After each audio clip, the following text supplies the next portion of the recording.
Hello and welcome. I'm Tom Burges Watson. You are watching W News, broadcasting live from the Al Arabiya News headquarters. These are our top stories. Tonight, the Middle East stands on the brink of further conflict after a missile barrage from Iran targeting Israel. Israeli forces look set to retaliate. We'll have all the latest in just a moment from Tel Aviv. As airstrikes continue to hit key targets across the region, Israel reports the death of 8 of its soldiers in Lebanon amidst fierce clashes with Hezbollah. And Lebanon's caretaker Prime Minister Najib Mikati says around 1.2 million Lebanese people have now been displaced by Israeli attacks. He's calling for an immediate ceasefire.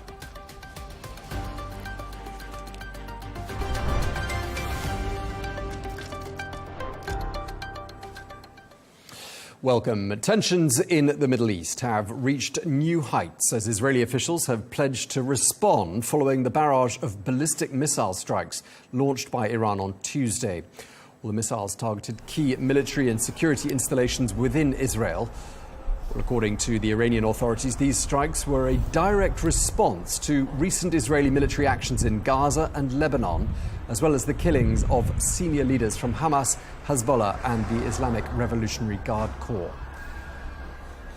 Well, Iran has issued a stark warning cautioning Israel against any form of retaliation.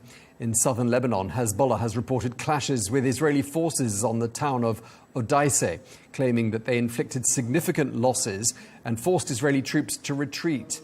Well, Israel says 8 of its soldiers were killed. Well, as the hostilities persist amidst these ongoing Israeli strikes across Lebanon, the Israeli military has ordered additional evacuations in the southern suburbs of Beirut.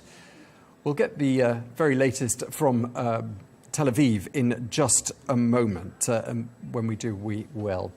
Well, it remains to be seen what retaliatory measures are taken by Israel against Iran. Well, in one new development, 3 Iranian sources cited by the Reuters news agency say the Supreme Leader Ali Khamenei had warned the Hezbollah leader Hassan Nasrallah to flee Lebanon just days before he was killed in last Friday's Israeli airstrike. Well, for more on that, we can speak to the editor and host of the Iran podcast and the senior fellow at the Center for International Policy, Negar Mortazavi. Thank you very much indeed for speaking to us. Just picking up on that report that I was citing there, Israeli intelligence seems to be on something of a roll. Ali Khamenei is reported to be in a secure location right now. How worried do you think Tehran is at this particular moment about possible Israeli infiltration in the senior ranks of the Iranian government? Well, this has been a problem for Tehran for many years now. Iran, in parallel to this war in the past year, has been engaged in a shadow war with Israel that has taken the forms of assassination, sabotages, cyber attacks, and the Israelis have been able to inflict a lot of damage onto Iran, the assassination of nuclear scientists, assassination of Iranian commanders in Syria and elsewhere in the region. And a lot of it comes from intelligence, intelligence capabilities and infiltration, the assassination of the head of Hamas, the latest in Tehran, in the Iranian capital, as he was a VIP guest for an important political event, the inauguration of the new president. All of these link to a discussion and a public debate in Iran that the intelligence and the security apparatus has been heavily infiltrated by their enemies. And I think the Hezbollah, the targeting of the pagers and the subsequent assassination of the leader of Hezbollah also showed a similar pattern in Lebanon and within the ranks of Hezbollah. And I think this sort of connects and ties everything together. So it sounds like, just reading that report published by Reuters, it does sound like mistrust and paranoia run pretty deep there in Iran. And I'm assuming that's having effects on morale. What would you say about that? Certainly. I mean, it's, as I said, it's part of the national political debate. It's also something the opposition presses the government a lot on. The paranoia does reflect in how they repress and try to silence and treat the opposition. Any form of criticism is labeled as treason. A lot of people get arrested for potential or alleged ties to Israel or potentially serving as spies, which later turns out they weren't, or the accusations were false. And sort of this paranoia has been overshadowing the entire political structure of the country, how they view their own ranks, their own different factions, and the opposition inside and outside the country, and also the incapacity or incapability, the lack of capability of Iran to crack down on these real infiltrations in the intelligence apparatus and to be able to protect its own sovereignty and security. I mean, the Israelis have been able to inflict a lot of pain and embarrassment on the Iranians through these sabotages and attacks over the years. Yeah, and that report talks about arrests, purge, a lot of people being questioned. Why were they going to Lebanon? Why did they ask questions about the whereabouts of Hassan Nasrallah? So lots of ideas coming out from that report. I just want to ask you about last night's attack by Iran on Israel. Around 180 missiles were fired at Israel. Very few actually got through. I mean, what's your interpretation of that? Do you think Iran actually wanted to inflict casualties, or was this just a display to show hardliners in a domestic audience that Iran was doing something? I think this is the best way of explaining this was a warning shot. This was a second and more direct warning shot from Iran to Israel. The first one came in April when Israel attacked the Iranian consulate in Syria. And the Iranians saw that as a crossing of a red line that existed before. And essentially they shot that warning shot in April, again with very minimal damage and casualties, but to show their capabilities of their missiles and their arsenal, and also more important than the capability, the will to say essentially, we're not afraid of picking up this fight, because that has been Iran's slogan all along, coming from the supreme leader from the top all the way, suggesting that they don't want war, but they're also not afraid of war. So I think the warning shot back in April and the similar one now here, the messaging Iran is trying to convey is that this is a warning and they're willing to take it to the next level, but at the same time, coupling that with messaging from the Iranian president and others saying we don't want war and we want stability, and obviously tying it to the ceasefire in Gaza, which has been their demand and their allies since the beginning of the war. Israel, United States sound like they're gearing up to hit back. And what might they do? What sort of options do you think are on the table for the Israelis? Well, the ball is in Israel's court. I think the Israeli war cabinet wants to hit Iran hard. This is something they've actually wanted for years, with the support of the United States, and it's something they wanted in the past 10 months. Essentially, the framing is that the head of the snake or the head of the octopus is in Tehran, and we have to go directly for that head. The reason they haven't done so until now is because the United States is reluctant and unwilling to enter a war with Iran, and the Israelis don't seem to be wanting to engage with Iran directly without the support of the United States. So back in April, when that episode happened, essentially the warning shot, the United States made it clear to the Israelis that we will be with you in defense, but not in offense. So they didn't participate when Israel retaliated against the Iranian attack. This time around, again, the ball is in Israel's court, but the messaging from Washington is important and is what I'm watching for, to see how much support they're willing to show to the Israelis to hit Iran back. Are they going to participate? It doesn't sound like it. President Biden just said that they wouldn't attack Iranian nuclear sites. This is something that the Israelis have been calling for a long time. And so if the U.S. doesn't participate and essentially reiterates that line, I think this episode can turn out to be similar to April and escalate to the escalate situation, to warning shots, and then go back to the status quo. But it also is a crossroad with the potential to escalate into a whole new level in this war. And the key decision maker right now is the United States. Earlier this week, we heard Prime Minister Netanyahu talking about this opportunity to bring about change in Iran, a slightly veiled message in which he said that change might come sooner than you think. I mean, do you think there actually is an opportunity here, and an opportunity that Netanyahu is correctly identified to bring about some sort of meaningful change there in Iran? I think this is just a confusing message, somehow combining a military attack and a potential war, a devastating war with Iran, if the United States actually does enter that, and if Iran and Israel go at it directly, engage and a direct war, somehow connecting that to a better future for the Iranians who are living in Iran, to a regime change, potential of a democratic and free Iran. All of these, I think, are very confusing messages. And it's something that the Israelis have been trying to communicate, to put out in Farsi and Persian for Persian audiences. But I don't think that's how the people who live in these regions see it. I mean, look at Afghanistan, look at Iraq, look at these devastating, endless wars who did have these messages of democracy, of nation building, and they just failed in that kind of result. I don't think anything like that, anything good like that can come out of a war and military attack or invasion of Iran. It will just be more destruction, more devastation, and not just for Iranians, but many other civilians who live in the region. It would just be devastating. Okay, well, we're going to have to leave it there, but really appreciate you taking the time to speak to us. Negar, Mortazavi, thank you very much indeed for your time. The UK has confirmed its defence forces were involved in the response to Iran's missile attack on Israel. Well, it comes as the UK continues to work on contingency plans for a further regional escalation. Well, Al Arabiya News correspondent Ollie Barrett sent us this update from London.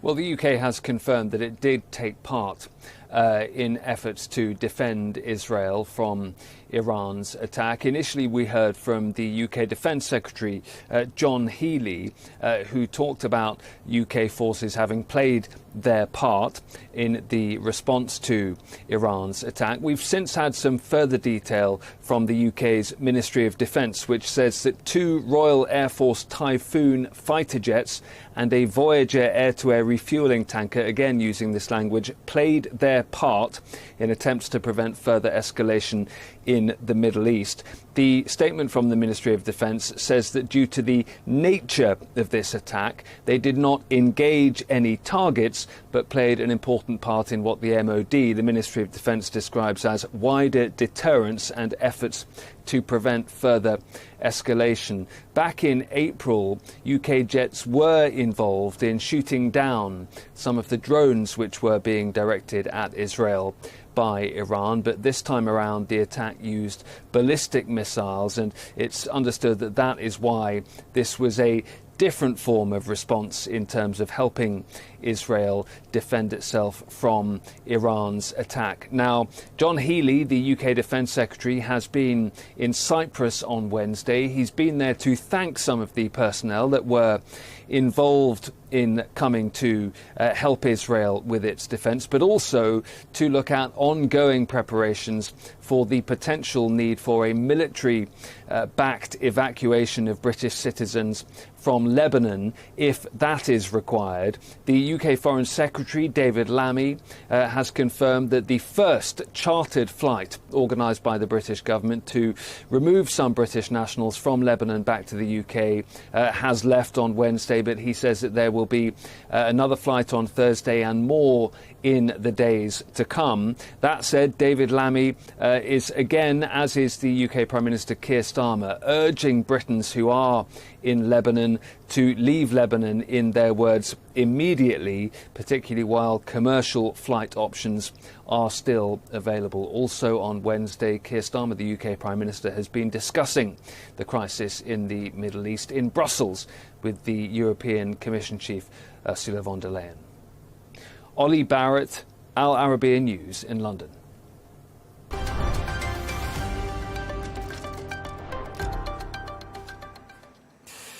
Well, for more analysis, I'm joined now by retired Major General Jonathan Shaw, a former Assistant Chief of Defence Staff for International Security Policy at the Ministry of Defence and a former UK Director Special Forces between 2006 and 2009. Thank you so much for speaking to us, Major General. The UK lent a hand to Israel last night, we understand. What form of assistance did that take? And does it, do you think, risk drawing the UK in should this become a broader regional conflict? Yeah, you make an interesting distinction. I think the role that British forces played last night, by all accounts, was the same as back in April. It was a defensive role and helping Israel defend itself. That is more justifiable. Whether it would be justifiable, whether it would be sensible for us to take part in any offensive action into Iran, I'm highly dubious. My problem with the whole fighting that's taking place at the moment is it seems like fighting for fighting's sake. There doesn't seem to be any political end state in prospect, and therefore it's just fighting to create a barren desert, and that really worries me, because what you end up with then is just destruction and death, but no political end state, no prospect of peace. It sounds to me like you don't think that Prime Minister Benjamin Netanyahu has got a particular strategy here. I don't know. I'm with those many people in Israel. I know people like ex-leaders of Shin Bet who've been very vocal about this, talking about how it worries them that the end state just seems to be more death and destruction, as if that is an end in itself. And if there's a precedent here, it's President Sadat Sr.'s massacre in Hama in 1982. When he was faced with the rising by a Muslim Brotherhood, and he went in and wiped out something like 40,000 people and displaced another 100,000. And that President Assad, you mean? The President Assad, sorry, Assad, you're quite right, yes. And it worries me. It worries me when I look at Gaza that the statements from various IDF people saying, right, we've done Gaza now, let's move on to Lebanon. And before they've even really got involved in Lebanon, they're starting to attack Iran. So, I mean, I think we're on a horrible escalation here, and I cannot see the political end to this. And without a political end to it, what you end up with is a giant frozen conflict. Held in place by sort of mutual fear and force of arms. What you don't end up with is true peace, which is a stable situation where all sides can work together. We're hearing from Israel's military chief Herzi Halevi that his country is poised to strike back against Iran. I just wondered what sort of ideas Israel, well, this is pure speculation obviously, but what sort of things are on the table, do you think, here as far as Israel is concerned? Well, I think Israel, it's no secret that Israel's been itching to have a strike at Iran for many years. There have been people there that have been planning it for years. And I suspect their particular objective is to take on the nuclear facilities if they can, because that must be the thing that is worrying them more than anything. Israel is a very small place, has a very small population, has a very small landmass, and is incredibly vulnerable to a couple of nuclear weapons. Iran is a much, much bigger target array. It's a much bigger country, much bigger population. It's therefore much more durable, probably, if there came to all-out slugging match. So I think it would be the nuclear facility. The trouble is, I don't believe that Israel wants to take on Iran on its own.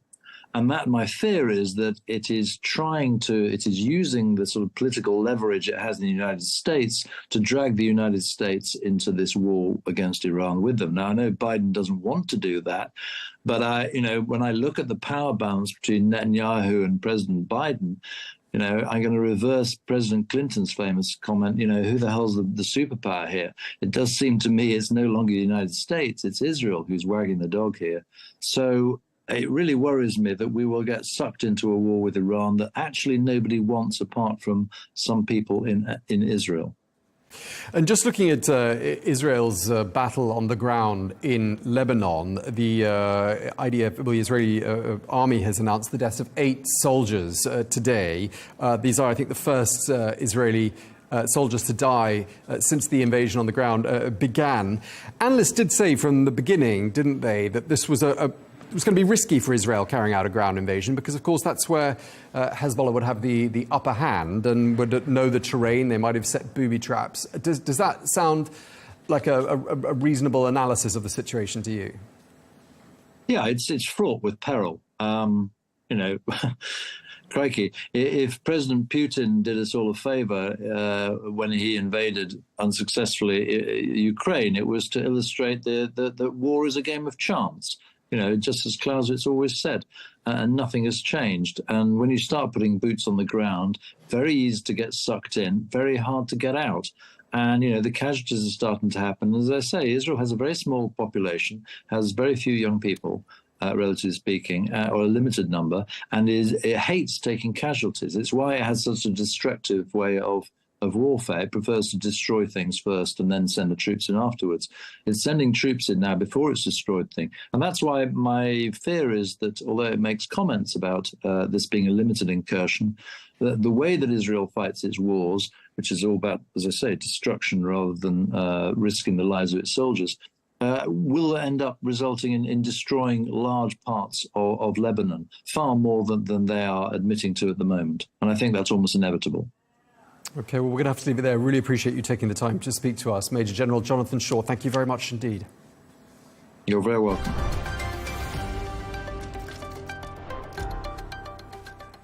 Well, for more on this escalating conflict, let's cross to Tel Aviv and we can speak to our correspondent there, Trent Murray. Trent, when we spoke this time yesterday, you'd just emerged from a bomb shelter. Iran had just fired about 180 projectiles at Israel. Just tell us, 24 hours later, what we know about the scale of the damage from that Iranian attack.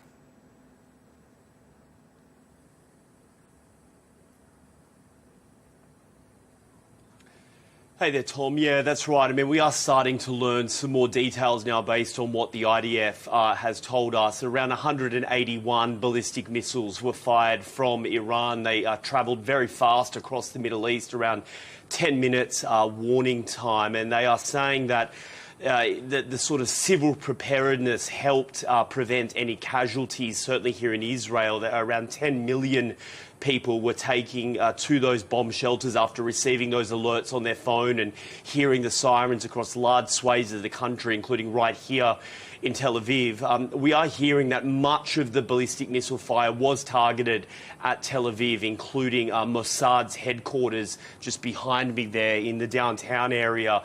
But they are saying that the Israeli air defense system largely was able to hold up and prevent any sort of major damage, alongside support from the US. 2 warships parked off the coast here were able to jump in and also assist.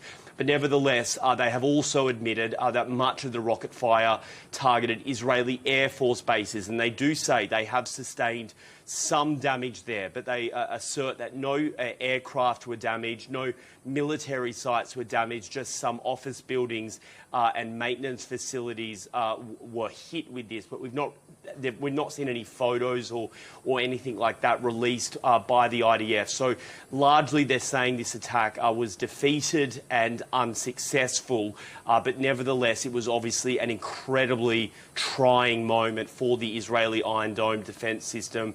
And seemingly a number of missiles did make it through, even if they didn't cause significant damage.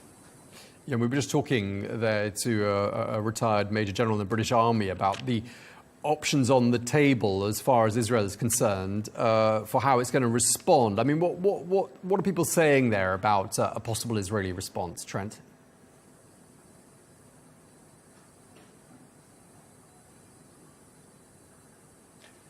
Well, what we know is that Benjamin Netanyahu was meeting today with both intelligence and military chiefs at the Defence Ministry as part of a security cabinet meeting. And Israeli media is reporting that they were essentially charting next steps and running through some of those options. Now, obviously, understandably, they're not telegraphing what that may be, other than saying that a retaliation is coming and that it will be swift and strong, and that Iran made a, quote, grave mistake. Benjamin Netanyahu's words there. Now, some of the Israeli media are reporting that one option that is being leaned towards is trying to target Iran's oil and gas rigs as a way to try and really hurt it economically. We, of course, know Iran is under international sanctions. It relies on that oil revenue in order to try and power its economy. And so the Israelis are potentially looking at that. Of course, these are just some reports, but that's what seems to be being briefed right now. But it's also being briefed the fact that there is an understanding here that if they do go after some of those crucial sites or even consider looking at the nuclear facilities, that there will be a retaliation from Iran. And the next question is, will it be bigger than what we saw before, and can the air defence system hold up against it?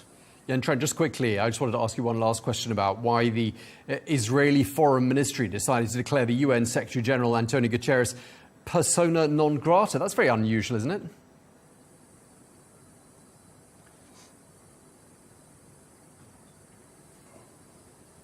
Yeah, it is an unusual moment, and I think that it just represents a real low point between Israel and the United Nations. Much of the Israeli government sees some of those statements from the UN as not naming Iran or Hezbollah, and that seems to be the justification that they're putting out. But there's already now some disquiet here about that decision, a political fight, if you will, because the Interior Minister is thought to be the one with the power to ban visas and anyone entering Israel, and so it seems already some sort of internal squabble is underway over whether the Foreign Minister even had the authority to announce that a person couldn't enter Israel, and he said that's a decision for the Interior Minister instead.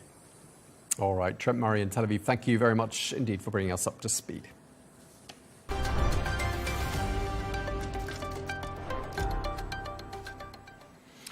Well, the 15-member UN Security Council held an emergency meeting earlier on today to discuss the escalation in the Middle East. Well, as we've been hearing, Israel's foreign minister declared the UN Secretary-General Antonio Guterres to be persona non grata and barred him from entering the country. Well, let's get the latest on what's been happening there at the UN today. Our correspondent Sally Patterson joins us from New York. Sally, welcome to the programme. Friction between Israel and the UN is nothing new, but how unusual is it, in your opinion, for the UN Secretary-General to be declared persona non grata by a member state? That's right. In recent years, we've seen that tension between the United Nations and Israel grow ever more prominent. And indeed, in recent hours, we've seen a real escalation in that, with Katz, the foreign minister of Israel, effectively banning the Secretary General of the United Nations, Antonio Guterres, from stepping foot onto Israeli soil. That came after what Israel saw as a not acceptable statement from the Secretary General after Iran's attack on Israel on Tuesday, which didn't mention Iran or Israel by name, and it just condemned the escalation and called for a de-escalation of the situation. Now, the day before, the Secretary General had put out another statement, which was much more damning. It called for a ceasefire. It called for respect of Lebanon's borders and was really much more of a direct attack at Israel with its language. Now, Israel has historically claimed that the United Nations has a bias against it. Indeed, there's been many criticisms of UNRWA as well, which is the UN's agency on the ground in Gaza, the West Bank and other areas nearby, which provides much humanitarian aid for those living there. Now, you may remember that after the October 7th attack, Israel accused UNRWA staff members of being part of that, and there was an investigation by the United Nations looking into whether any staff members were involved in those lethal attacks on October 7th, which killed more than 1,200 people and took 250 others hostage. And as a result of those investigations, 9 staff members were released from their work in UNRWA. But there is an ongoing distrust between Israel and the United Nations. The UN is very quick to condemn Israel and has been over the past years. We've seen those death tolls really mount up, both in Gaza, also in the West Bank, and now indeed in Lebanon as well. Yeah, the meeting today at the UN Security Council was held at the request of France and Israel. What did we hear from Israel in particular there at the UN today?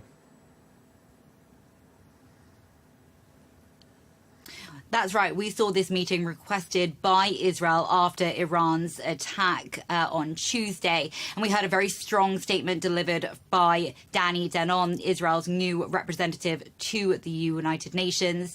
And what he said was that the attack over the past 24 hours was unacceptable. He condemned Iran's role in this. He says over the past year, Iran had been playing a role in the attacks on Israel, but this was the first time that the country had stepped out of the shadows and what he called showed its true face rather than using other proxies to carry out its dirty work. Now, what Israel was quite careful to do was paint this not as an issue between Iran and Israel only, but actually an attack on the whole of what it called the civilized world and civilized nations, implying that Iran was not only coming for Israel, but was actually an enemy of the US, the UK, France, other allies that are crucial for Israel's continued survival. And it said that Iran had targeted 10 million civilians, and just because the Iron Dome, Israel's defense, had managed to do its job, it said that didn't mean that Iran hadn't tried to target many civilians as well. Israel said it would continue to defend itself, and it said that the response was going to be much greater than Iran would have ever expected. Okay, correspondent Sally Patterson in New York, thank you very much indeed. Well, that is all we have time for. Coming up next is Hadley Gamble, and at 1:30 p.m. Eastern Time, do join us again for Global News Today. Thanks for watching. Stay tuned.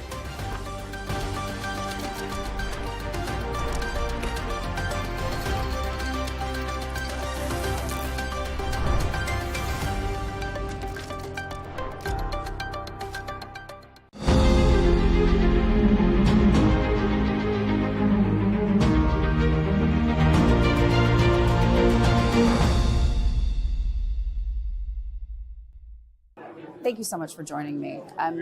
Walk me through how you see the situation in Ukraine today.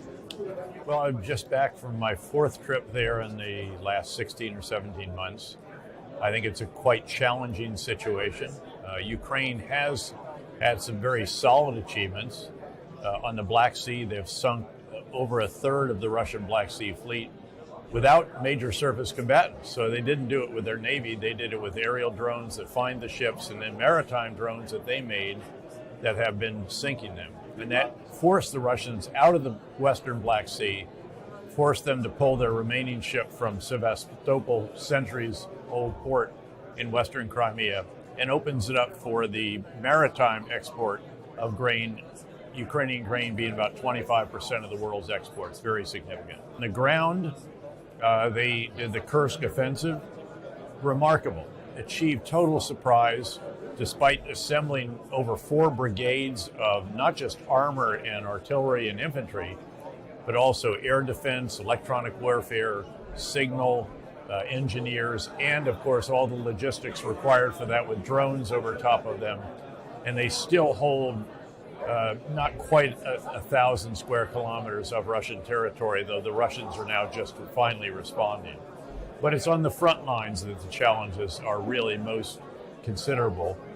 The Russians are achieving incremental gains on a daily basis, very costly for them, showing many of the shortcomings of the Russian system with just throwing soldiers into the line using human wave attacks, much of which the Ukrainians are countering with unmanned systems. They don't have the manpower, and they've got to generate more from their conscription process.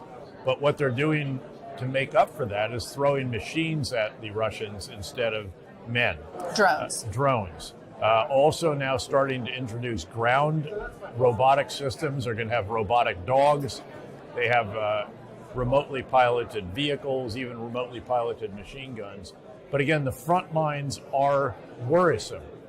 And to enable Ukraine going forward, the U.S., the West, what we've got to do is help Ukraine change the dynamics of this war, without which no resolution is possible.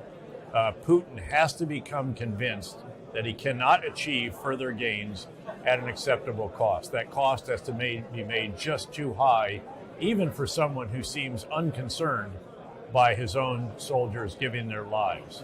That's the dynamic that has to be changed, and it can only come about through a combination of different factors: continued EU support in aggregate, individual European countries, U.S. and other Western support, and the Ukrainians continue their advances in very innovative unmanned systems, additional drone battalions. They're cranking those out about every month, but they have to, again, increase their conscription and then training and equipping of individual soldiers for replacements, and then also new units that can capitalize on equipment, weapon systems sent from the West. That's really critical, and that's what needs to be the focus as Ukraine enters what is going to be a very tough winter. Russia has destroyed every thermal power plant in the country, has damaged or destroyed every hydroelectric power plant, and now they're systematically going after the transmission capacity from the nuclear power plants. So it's going to be a long, cold, dark, hard winter for Ukraine, and we also need to be doing everything we can to help them get through that winter. And there's a lot of effort ongoing in that regard. How helping worried them with about repairs. that are you? Very worried. I mean, this is tough. And beyond that, how worried are you about the continuing support of the American people? Because obviously this has become an issue at the ballot Sure. box. I think that there is very strong bipartisan support on Capitol Hill in the United States to support Ukraine. Obviously, depending on the outcome of the election, we'll see how enthusiastic those in the White House are. But again, because of that bipartisan support, regardless of who it is, I think you're going to see continued robust support for Ukraine, although one occupant of the White House might be a bit more enthusiastic about it than the other possibility. But I think it's going to continue. I think European support will continue, even though there are cracks in individual countries, by and large, very, very strong. And it really comes down then to some decisions, U.S. to lift the restrictions on its longer range missiles that have been provided to Ukraine, accelerating the provision of some other items, and Ukraine, again, generating more in terms of conscripts and building out the actual institutions to do that. Because so far in the war, they've largely been employing those who were in service at the time of this latest invasion, and then those who patriotically came to the service of their country. Tell me this, how much danger are we in from a nuclear reaction from Vladimir Putin? I think it's unlikely, but I think it's something you have to be concerned about. And obviously, it's easy for us here to dismiss that possibility. It's much tougher if you're actually in a seat in the Situation Room of the West Wing of the White House. I've sat there. The responsibility is a lot more real, needless to say, although I still think that it has been overblown. Ukraine has blown through every Russian red line, and Putin has been cautioned personally and publicly by China and India. Both President Xi and Prime Minister Modi have said, don't do this. And I think that weighs very heavily in the balance for him. Beyond that, what do you do with it? How do you use this? Yeah. The tactical Where do you nuclear go from weapon, there? It actually, where you go from there is you are this even more of a pariah than you already are. Yeah, I was just in Moscow, as you know. I was speaking to Alexander Novak, the Deputy Prime Minister. He runs the energy file as well as the economic file. You know, the Russians are touting their economic growth last year and this year. For them, well, it's all because they're just plowing everything into their military industrial You've complex. seen this report of 27% going to military spending. It's even more than that now, Yeah. apparently this year. But, then ask the people how they like that as they watch their social services decline. In a country that already was not that strong in that regard, that has a lot of people on fixed income. About the from an oil perspective with these depressed prices. I mean, the problem, of course, is that they are still able to find customers for their oil, even at lower prices, to be sure, which is generally good for the world. Although, of course, the biggest producer of oil and natural gas now is, of course, the United States. So this cuts both ways. But no, you have to be concerned about possibilities with Russia, but they should not paralyze you. And this delay in deciding to allow the full use of the weapon systems that we're providing on Russian soil, when Ukraine is already doing that with its own munitions, is, again, that escapes me. I want to ask you specifically about, in the last several days, obviously, the extraordinary feat by the Israelis in taking out senior Hamas officials. This is unprecedented. There's never been an operation like this. Is it something you could have conceived as former head of the CIA? From blowing up their pagers to their radios to getting them? You can conceive of supply chain operations, and without being specific, we conducted a number of very successful supply chain operations during the war on terror and so forth, and other endeavors.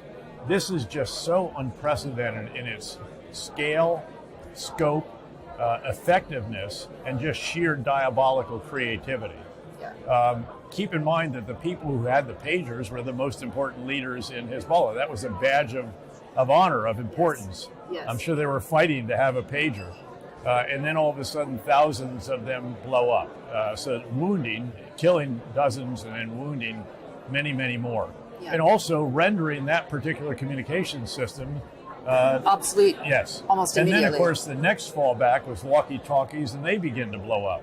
And they'd already stopped using cell phones because they believed the Israelis could geolocate them on those. So how they've lost their command, control, and communication system. They cannot coordinate the response to Israel in the way that they would have likely. And the big concern, of course, has been that Hezbollah had at the start of this war assessed somewhere around 150,000 various types of missiles, rockets, drones, and so on, which, if they could coordinate a massive quantity at one time, could overwhelm the very sophisticated air and ballistic missile defense system of Israel, of Iron Dome, David Sling, Arrow, Patriot, and some others. And that's a concern. And yet Hezbollah has generally been unable to do that, in part because its communication system has been devastated, really. This is not just a decapitation, this is a decimation. Beyond that, Israel coordinated very quickly, right on the heels of that, striking over 1,500 targets and going all the way up into the Bekaa Valley, everywhere where they've been mapping Hezbollah infrastructure for many, many years, and simultaneous operations on an extraordinary scale with, again, extraordinary success. And of course, culminating a lot of that with taking out Hassan Nasrallah and also a senior IRGC Iranian official. Can you say that, though, given the enormous loss of life, it was worth it to take out Hezbollah? Oh yeah, I think so. Look, you shed no tears for Hassan Nasrallah. Those around knew where they were located. Again, this is tragic, but it is war. And when you look at what Hassan Nasrallah has done over several decades, including the Marine barracks bombing and many, many others. But this is Israel's war, not America's, right? Well, America's lost lives to Hassan Nasrallah's operation just alongside Israel, not in the remotely the same numbers. And of course, keep in mind, again, Hezbollah brought this on themselves. It's their daily volleys of rockets and even anti-tank guided. But Hezbollah is not the Lebanese people. And now they're dying in large numbers. They're not Hezbollah. Well, again, the people in the area of Hezbollah, again, this is tragic, it's unfortunate, and they can lay this at the feet of Hezbollah's leadership, who position their facilities underneath civilian infrastructure and so forth. And in this case, I think Israel is justified to be doing what they're doing. I'm sure they mapped this out, I'm sure they did the weaponeering, but they had this chance to take out the kingpin, and they took it. And I think that was right, and frankly, I think it was proper, given what Hezbollah has done. Again, Israel didn't start this war with Hezbollah this time. Hezbollah did this out of sympathy with Hamas. They have denied 65,000 Israelis the opportunity to live in peace in their homes. They're displaced. And Hezbollah very much had this coming. Now, the question is, what happens going forward? And I think that what you'll see are a series of raids by Israel into the area between their northern border and the Litani River to dramatically degrade. You don't see this as a ground invasion of Lebanon? I don't think they're going to do that. I don't think that they want to get into an occupation, again, even as limited as to the Litani would be. Even that's still 20 miles or so, depending on where you are along that border. It's a considerable territory. So I think that's roughly what they're doing. So this is a strategy of dramatically degrading Hezbollah's capabilities, not destroying them. And unfortunately, I've been asked by others, will this change the dynamics in Lebanon? Could this finally get rid of this this cancerous element in their society? And I'm afraid that's probably not the case. Keep in mind that Hezbollah is not just the most powerful, or was the most powerful non-state military militia actor. They're also a social service organization. Provider. They provide a variety of different social services, schools, clinics, governance, and the rest of that, really beyond the remit. But knowing all of that, was it worth the loss of life to the Lebanese people? And I'm talking about civilians, women and children. Look, no one ever wants to see innocent loss of life, but in war that is sometimes necessary, and in this case, again, this is not laid on Israel. This is laid at the feet of Hassan Nasrallah and the leadership of Hezbollah, who did what they did, knowing what the result might be. This is not at all, I don't see this as a... The president came out and said, we're calling for a ceasefire, and now Politico releases a report essentially saying that Brett McGurk and Amos Hochstein okayed an invasion of Lebanon. You'll have to ask them about that. But is this something in your mind that squares with America's policies. The president saying one thing and his people doing another. Again, you refer that to the administration. I'll let them speak for themselves. Tell me this. You say that Hezbollah will still remain despite this for the Gulf Arab countries. Much diminished. And it'll take quite some time to rebuild it.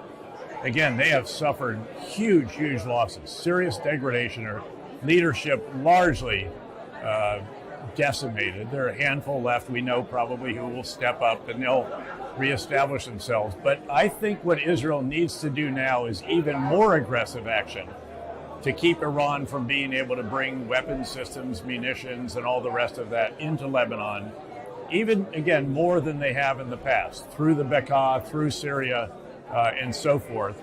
And they should be very aggressive in doing that. They can't allow this kind of threat to What be about the reestablished. Saudis and the UAE? How does this all pan out for them? I'm sure they shed absolutely no tears for Hassan Nasrallah. They are rightly very concerned about the lot and life of civilians, and especially of the Palestinians in Gaza. And I've been suggesting publicly for since the beginning, that there needs to be a vision not just for the degradation of Hamas, but for the security of Gaza, in which Hamas will no longer have a role. But unless you actually secure that area and provide organized humanitarian assistance, begin reconstruction, begin the establishment of alternative governing mechanisms and provision of security by trained and equipped Palestinian security forces, if you don't do that, what you have is a continuation of a situation that is a humanitarian disaster and a vacuum. But actually that vacuum is being filled. And it's being filled by remnants of Hamas who will not be able to get the arms and ammunition and weapon systems through the tunnels underneath the southern border, because Israel is and should continue to control this. They should not give that up, in my view, despite what some are saying to get a ceasefire. I think they need to retain control of that. Nonetheless, Hamas will reconstitute individually in terms of soldiers unless there is security established and there's no longer a place for them in Gaza. And that would require, I think, incremental occupation by Israeli defense forces to provide security, and then rapidly thinning out and moving on to another area. Start in the north, come a mile in, east-west wall, a couple north-south walls. You have gated communities, just as we established in Fallujah, Ramadi, Mosul, and Baquba, and so forth. Biometric ID cards for everyone in there. Start humanitarian assistance, reconstruction, then getting a better life for the people, and then introducing Palestinian security forces that could likely be trained by the U.S. At the Jordan International Police Training Center and equipped and overseen. Then you can get humanitarian organizations in an organized way rather than this sort of haphazard way with gangsters taking over the trucks the minute they get inside the border. And you can ensure that Hamas does not have any governance authority in that territory, which is critical. What do you look at? What do you see when you look at Iraq today? Disaster? I see a country that Iran is trying to Lebanonize, but one that is not welcoming Lebanization, but has elements within it that are furthering that particular cause. So let me explain. It's a country that has had successive democratic elections and transition of power from one party to another without much violence.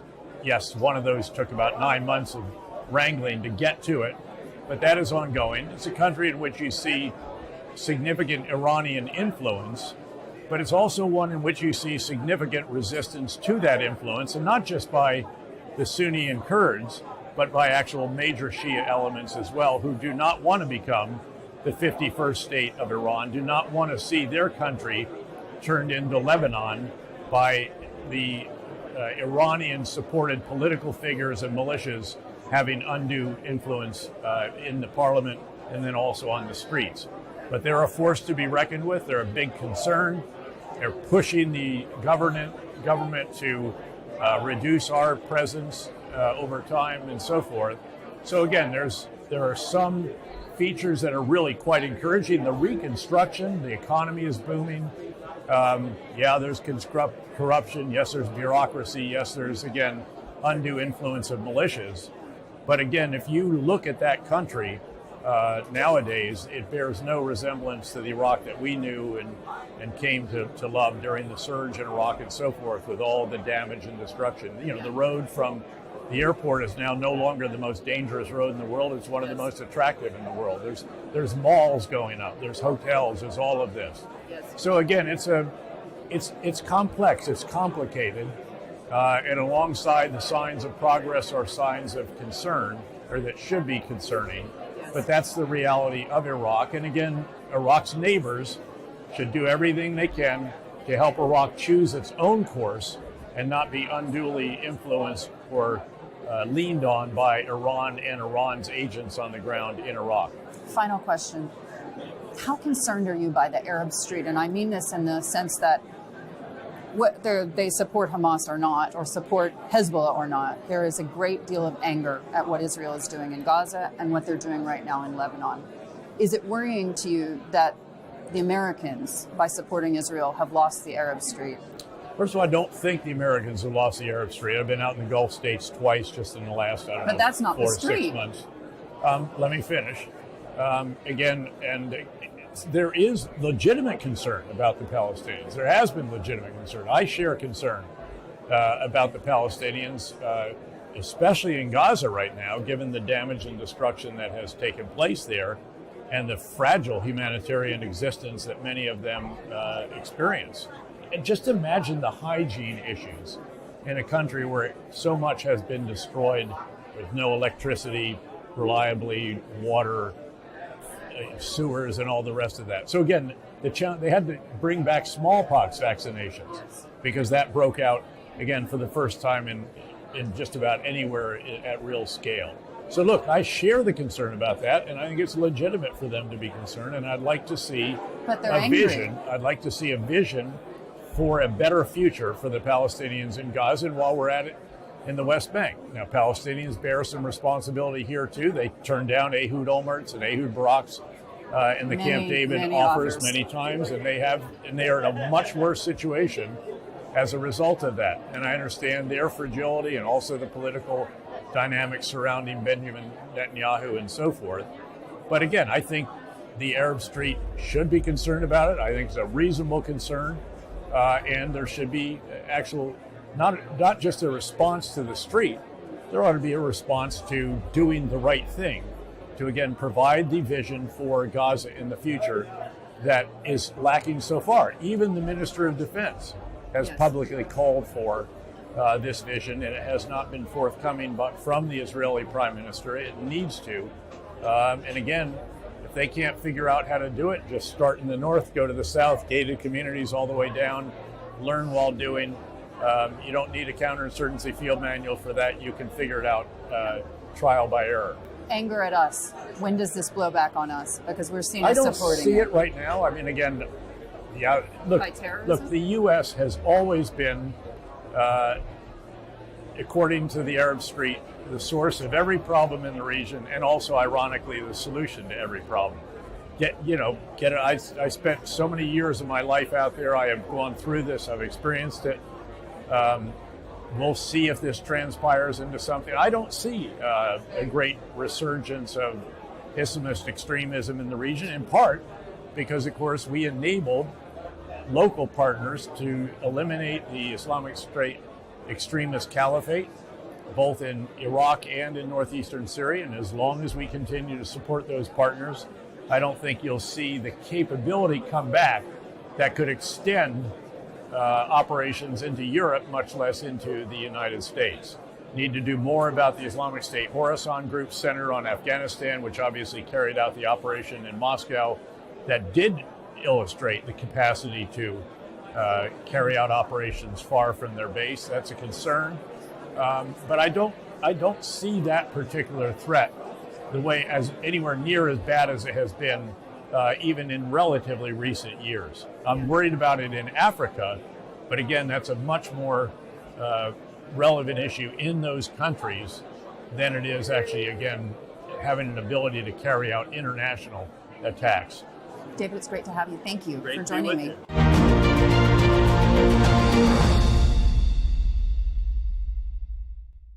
I am very excited to be sitting next to this gentleman. He's the former Prime Minister of Russia. He held that position from 2000 to 2004. Prime Minister, as we just discussed, I was in Moscow 3 days ago, and I interviewed the Deputy PM, Alexander Novak. We talked about the state of Russia's economy today. We talked about what the impact could potentially be of a sustained period of lower energy prices on the Russian economy. He assured me that the relationship with OPEC Plus was solid and would continue, at least through the agreements of 2025 and possibly beyond. And he also told me that Russia can exist at any price. Was that a lie? Good morning, everyone. Thank you for introduction. I think he is right that Russia can exist with any oil price, but not Putin's regime. That's a completely different story. And this vice prime minister who described to you this situation, he simply lives in a totalitarian regime. He cannot say anything just what is contrary to the major position of the president. That's why just all this information which you get from them, it's absolutely inaccurate. The issue is that, talking about economy in general, as of 2021, Russia mostly the economic model based on export of raw material, mostly energy, oil and gas, and it was just $500 billion US dollar of export. That is a little bit more than a quarter of GDP, of Russia's GDP. And of course, mainly that's oil and gas. And during that period of time, Russia enjoyed these relations with the European Union. And the European Union was a major trading partner. 50% of Russian trade is European Union. And 75% of direct investment into Russia, it was European Union. Right now, completely different story. Talking about oil, of course, Russia very much dependent on oil right now, on export of oil. In 2022, when full-scale invasion of Ukraine happened, you remember just decisions of imposing sanctions, it was gradual, step by step, but there was already energy crisis appeared because of not immediate decision-making process. And you remember what prices were of oil and gas here in Europe. What is inflation was as a result of that. And during 2022, Putin got a lot of additional foreign exchange inflow, additional revenue to the budget. Much more. Putin and his team even didn't expect this. And they managed to use this to invest to the military production. And Putin managed during last year to transfer economy on a war footing. Right now, Russia, this 2024, will produce 4.5 million artillery shells, while United States and EU can produce 1.3 million only. He has advantage on the battlefield. Coming back to energy, completely different story happened with the gas. Russia exported to European Union, that was major market, 140 billion cubic meters of natural gas, mostly by pipes. And in fact, after Putin's declining in July 2022, so he stopped exporting, just making a blackmailing on Europe just before coming to winter, and that's what happened. And then during short period of time, European Union and Germany in particular, it was amazing how just within 1 year, just Europe managed to survive without Russian gas at all, completely.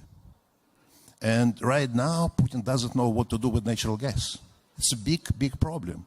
Last year, Gazprom has a loss of $7 billion US, while just during 25 years, there was absolute profit. Yeah. And a huge profit, $15 billion US per year after just paying all taxes. And now Gazprom in a difficult situation. But that alternative was China. Putin wanted to switch all the supply of energy, of gas in particular, to China. It's not possible.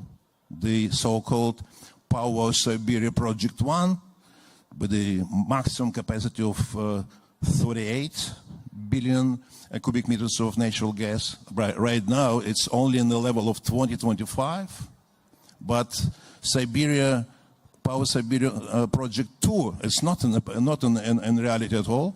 China is reluctant to accept this.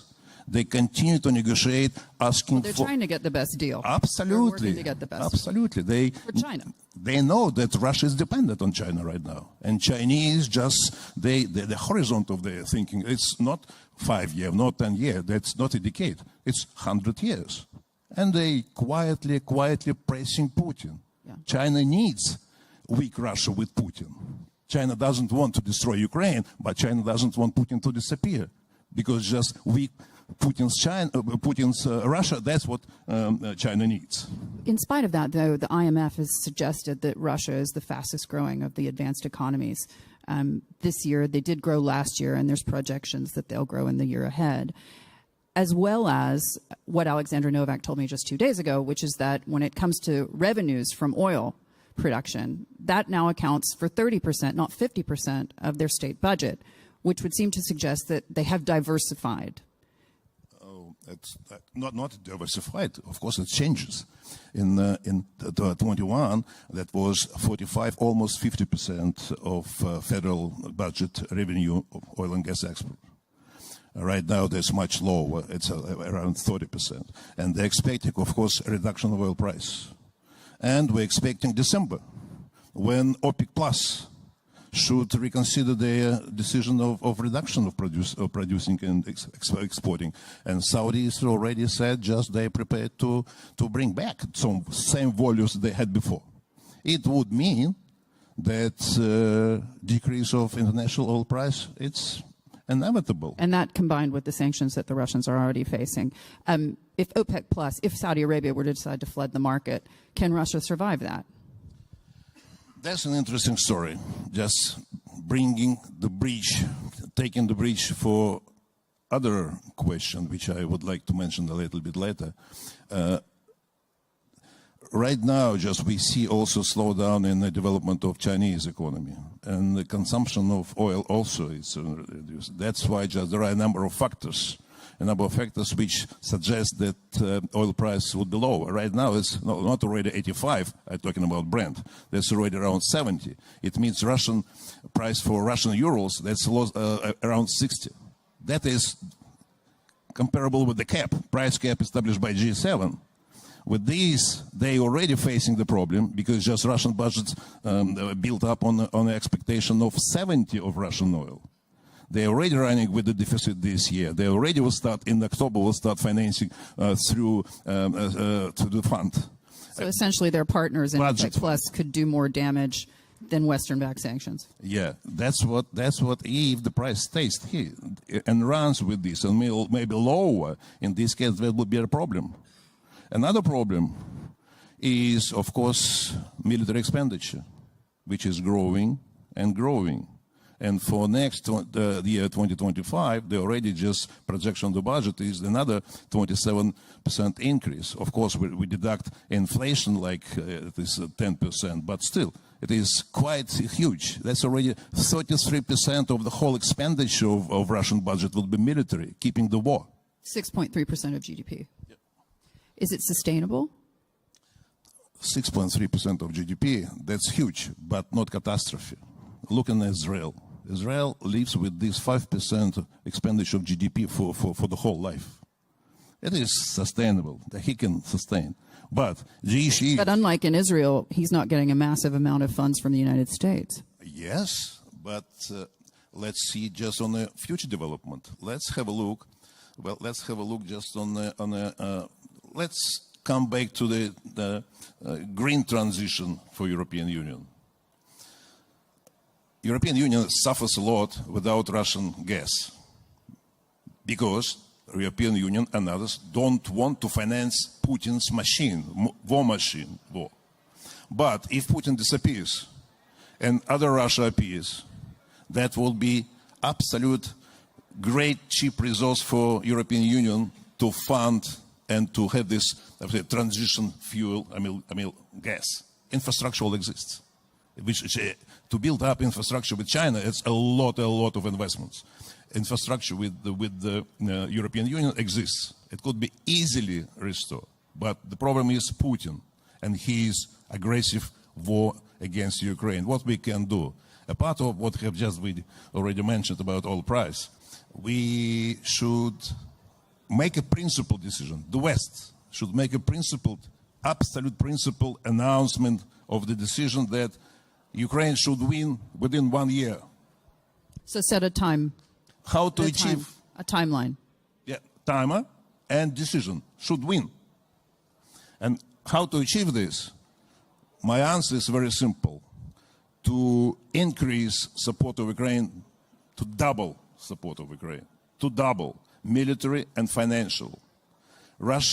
Ukraine is running out of human resources. Just people already tired there. In Russia too, but in Russia just, of course, human resource much bigger. Economy much bigger. War attrition, what Putin just now conduct, couldn't last long. Putin understands this because of the problem of oil price and international, what's called market, of course. All those exports to India doesn't survive him because Indian central bank doesn't convert Indian rupees into any other currencies. China also reluctant already just of making funding different transactions because of secondary sanctions of the United States. That's what we have already, just a number of facts which could create a picture that Putin should worry about just near future. 1 year he sustained, but later on would be a problem. To make Russia as a potential partner for the future, we need to deal with the problem of Putin. Problem with Putin, that's war in Ukraine. To stop war in Ukraine, we should double support of Ukraine. In this case, that will be not 0.3% of GDP military expenditure.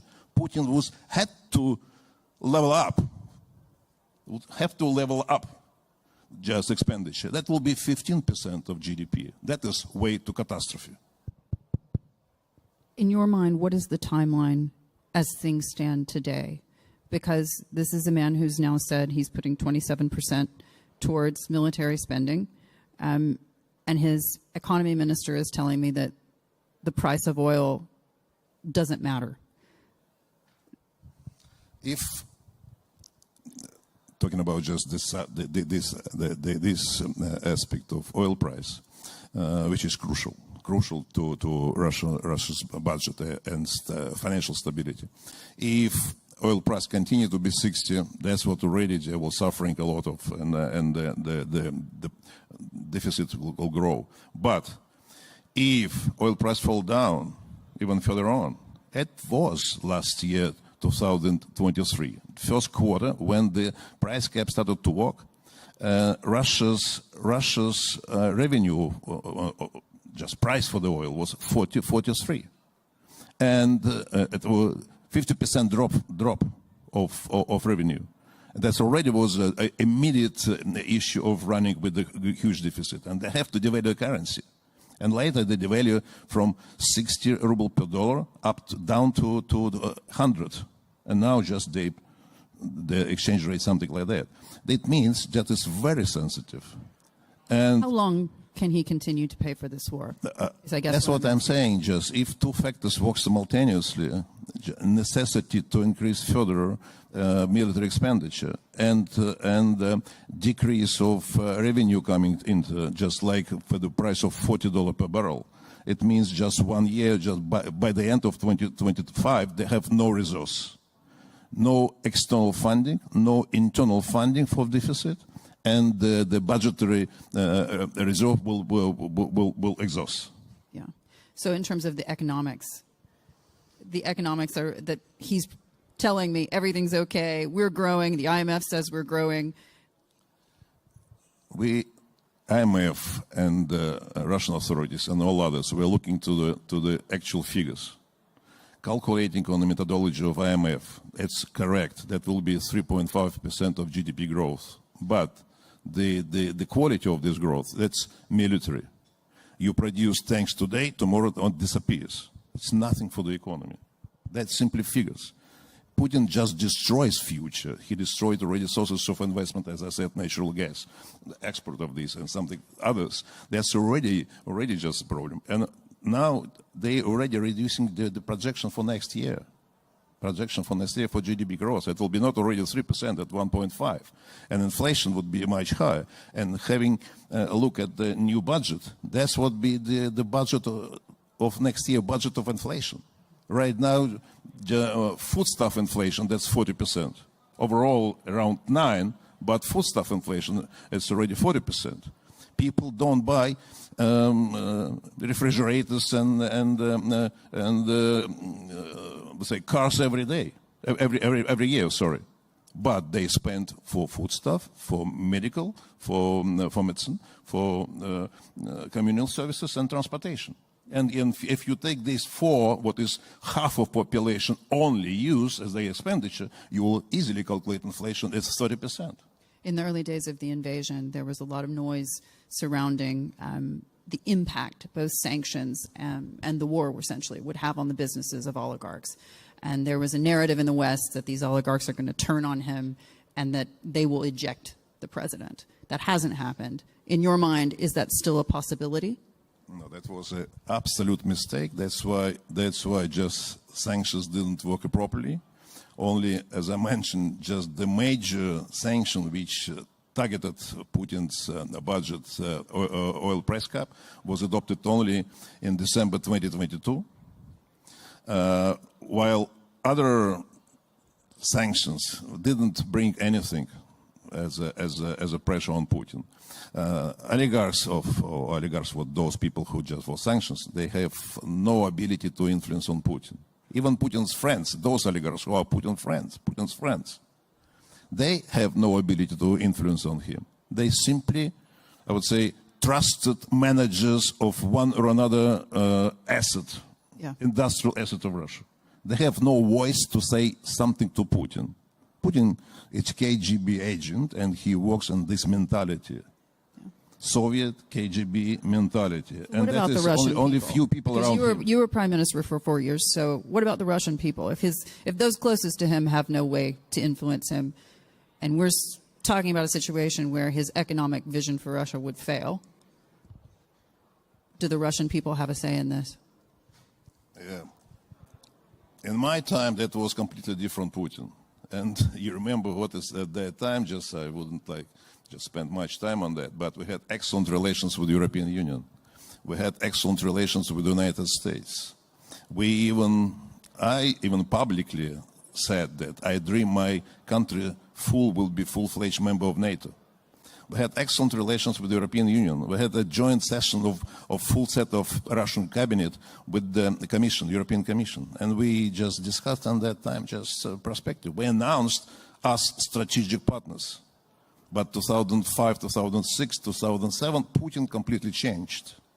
He appeared to be as a real, not pretended to be a Democrat, but a real person who he is now, KGB style Soviet person. So the Russian people, you don't anticipate them able to push back? Putin got his support as 52% once in the year 2000. We all believed in that time. He is an energetic young leader who could run Russia and bring Russia for the prosperity just without mistakes as President Yeltsin made, etc. And he got all support, and he had a great opportunity to bring Russia to a real democratic country, powerful but peaceful democratic country, part of European Union. Not necessarily European Union, but Europe and part of NATO. But later on, Putin made some kind of silent contract with the middle class mostly. You peoples make your money in Russia and spend whatever you want. I don't touch you at all. And people, but his requirement was don't step in politics. And when we managed or wanted to start changing in 2010 presidential elections, because people were not prepared for that. They said, just we're okay. So your message then to President Zelensky and to Europe and to the United States, which is at this time at least still supporting the efforts in Ukraine, keep going, because beyond a year, you don't think that he can support this level of conflict? As in a year from now, it would be over. He would have to sue for peace. my message is, yes, and we have to touch the very important aspect of the current situation, I mean US elections. If future administration continue to support Ukraine at the level as it does now, we have just the war forever. We need not to increase, we have to double. We have to understand who is Putin and just what the United States is capable. Right now, such countries like Estonia, Latvia, Lithuania, Poland, they spend 1% of GDP to support Ukraine. What's United States spending?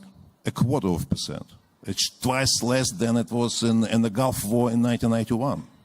It is much less than it was in the war in Vietnam, and I'm saying just in Korea. It's nothing for the United States. It is, of course, could be done by Germany and others. That's why just to double support, it is possible. It should be principled political decision. Yeah. The issue there, of course, is that Donald Trump has repeatedly said he wants to put an end to the war and that Ukraine will not continue to be funded in the same way, even that it is now. And even Kamala Harris has suggested that perhaps that level of support would not be as it is today. What does that mean? Ukraine loses? That is what is troubling me and troubling President Zelensky, I'm sure, and troubling just all Ukrainians, because just there is no visible way to get out. But and even in a conference like this, just people trying to compete each other with some kind of intellectual ways of settling the issue. There is no intellectual way of settling the war. Fight till the end.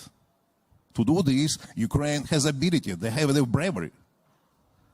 They have their resource. They have their experience. You should double this, and then just you can settle just all energy problem with the new Russia. Prime Minister, thank you so much for your time and for joining us. Thank you.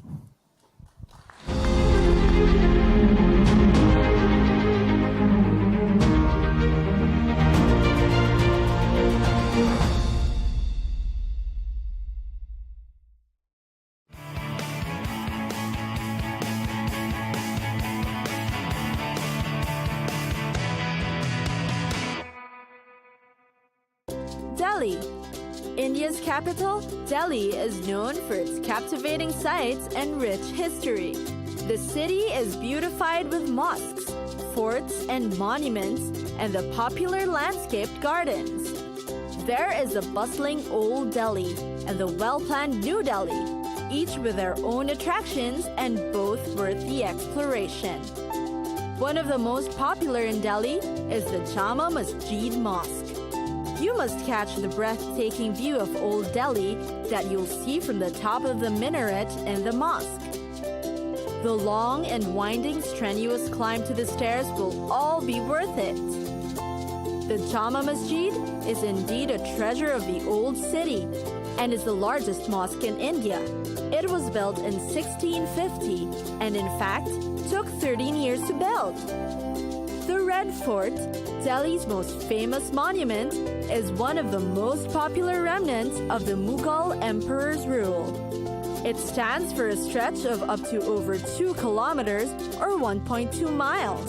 It was built in 1638 to keep out invaders from entering the city. The Red Fort is a great way to see the very ancient historic side of the city. Another historical site worth a visit is Gandhi Smriti. It is where Mahatma Gandhi, the father of the nation, was assassinated on January 30, 1948. The legendary man lived in the house for 144 days up until the time of his death. You can visit these places as they are open to the public. Historical feats aside, there are also many places in Delhi for sports, recreation, food, and shopping. There is also the Chandni Chowk, the main street of Old Delhi. It's a shocking contrast to the wide, orderly streets of New Delhi. Vehicles of all sorts crowd the space. With the pedestrians and animals, there are cars, cycle rickshaws, and hand-pulled carts everywhere you look. But the trip is worth the narrow, winding lines full of things to buy. affordable jewelry, fabrics, and electronics. Plus, you can also sample the local street food here. Last but not least are of course the famous Lodi Gardens. It's a fitting balance to the bustling city life in old and new Delhi. It's a serene retreat from city life, a place to rest, reflect, and relieve yourself from a tiring trip. Tourists also visit to see the birds, eat along the restaurants, or simply enjoy the nature escape.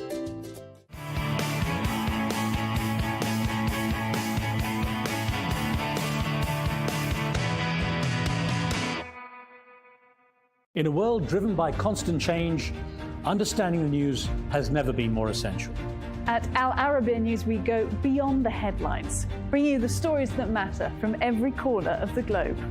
With trusted journalism and deep insights, we provide you with the context and analysis that help you see the full picture. From the latest breaking news to in-depth coverage of global events. And conversations with those shaping the future. We deliver the knowledge and perspectives you need. Al Arabiya News, where knowledge meets perspective. From the blackness of this liquid, the Arabs of ancient times wrote down their letters, and they were messages of light to the world. They occupy an important position in Arab culture during the eras before Islam and the ones that came after the advent of it. Ancient civilizations knew and used the color black, and they have been using it since as far back as 5,000 years ago, and they used it to create tangible records of human memory. It is the primary tool for the art of calligraphy. Rather, it is more appropriate to label it as calligraphy itself. The chemical industries developed due to the scientific heritage of the Arabs. There are many books and journals written regarding this industry that is known as alchemy. It contains a mixture of magic and astrology and mysterious symbolic phrases that obscure the clarity and quality of the text. We have obtained knowledge of these concepts and messages imbued from past heritage. They contain information regarding the manufacturing of writing materials, pharmaceuticals, perfumes, crafting military instruments, jewels, metals, coin minting, and magical games. Among these books were works that contain more than one of the discussed chemical industries, including information on how to manufacture various types of ink and midad.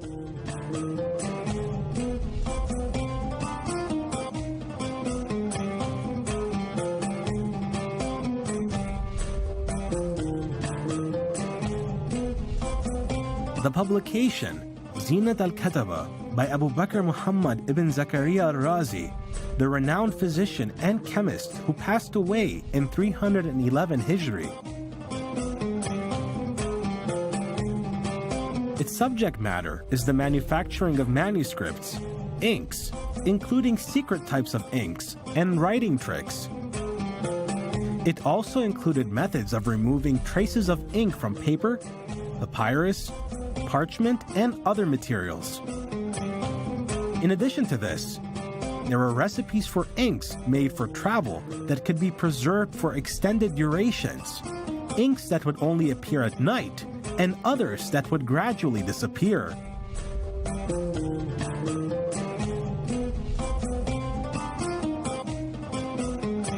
Among the early books regarding the manufacturing of Arab manuscripts is Umdat al-Kutub wa Uddat Dawi al-Albab by Al-Mu'izz bin Badis, who passed away in the year 454 Hijri. It included many instructions on how to manufacture various types of ink. Each calligrapher would prepare their own ink according to the materials that were available in their city. It was vital to be aware of the importance of ink, as it is the most important material in a calligrapher's line of work. Their knowledge regarding this material is what helps them develop their knowledge of calligraphy as well.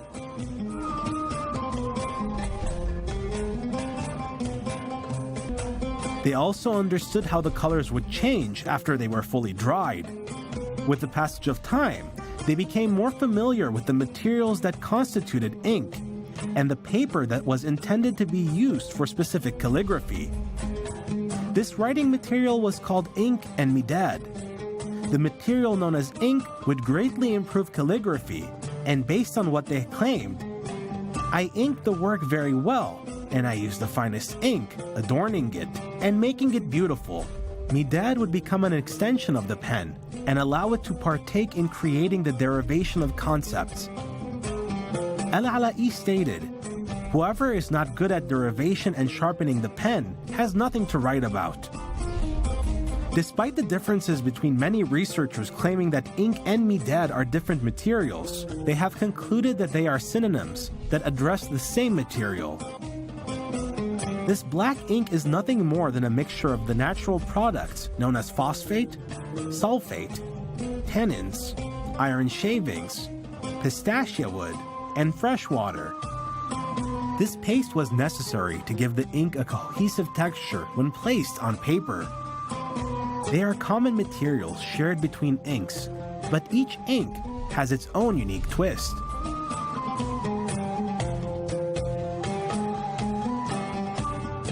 Many ancient manuscripts indicated that scribes, writers, and ink makers were aware of up to 18 methods of making ink.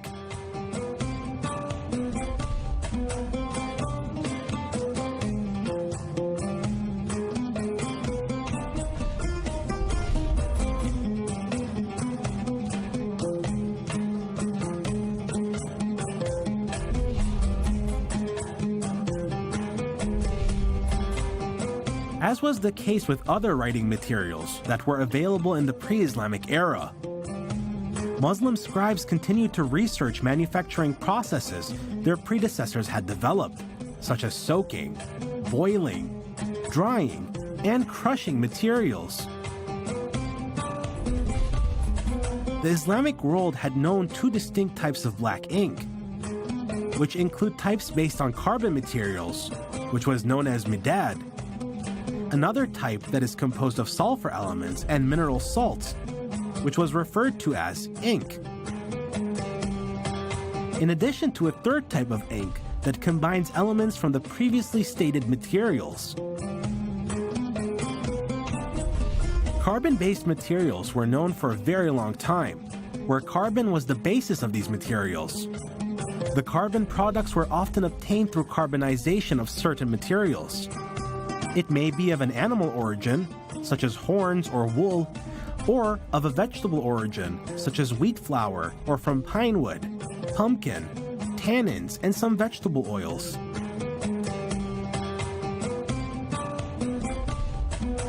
Despite the differences in these materials, by subjecting them to elaborate processes, they were turned into carbon, or what is known as coal. This is done through a simple carbonization process, such as burning the wool that is gathered from sheep. The ash from this carbonization process is gathered, along with the soot and residue that would gather at the edges of the cauldron, so as to have smoke become an important material in the manufacturing of midad.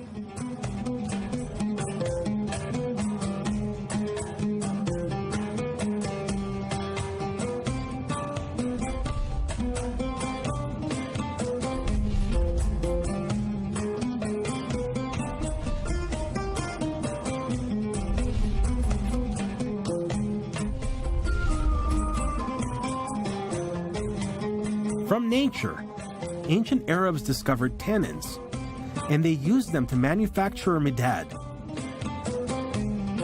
This substance is a result of abnormal growth in certain leaves from some trees that are rich in tannins. Certain writers recommended the use of tannins, or terminalia, which contain a high level of sulfuric substances. Pomegranate peels and fresh myrtle that has the substance extracted by boiling them. The tannin substances start off as raw materials when manufacturing mineral elements, along with another important substance, which is mineral salt. These salts were referred to as zaj. Some of them were blue in color, such as copper sulfate, green, such as iron sulfate, and white, such as impure zinc sulfate. The color of the metallic materials is not stable and changes with the passage of time. The materials used in their composition may harm the material on which it is written on. There are many cases where ink dissolved the pages of copies of the Quran, which are referred to as masahif, especially those that were copied on parchment. Other manuscripts were dissolved by the ink that was used on them.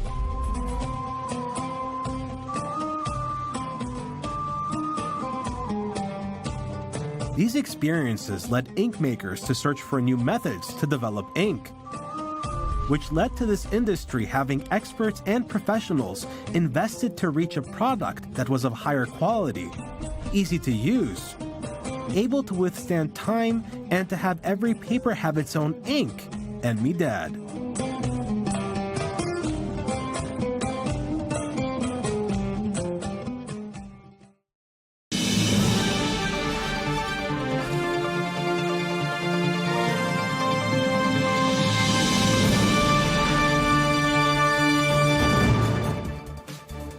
Hello and welcome to Global News Today, bringing you exclusive insights and fresh perspectives from leading experts and influential decision makers every weekday here on Arabiya News. I'm Tom Burges Watson, coming up on today's program.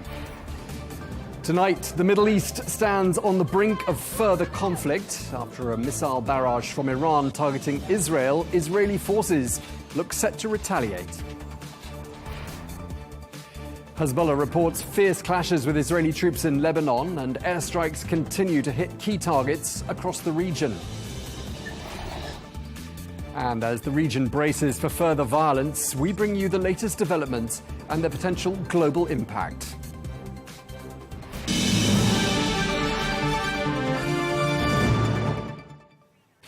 Welcome to the program.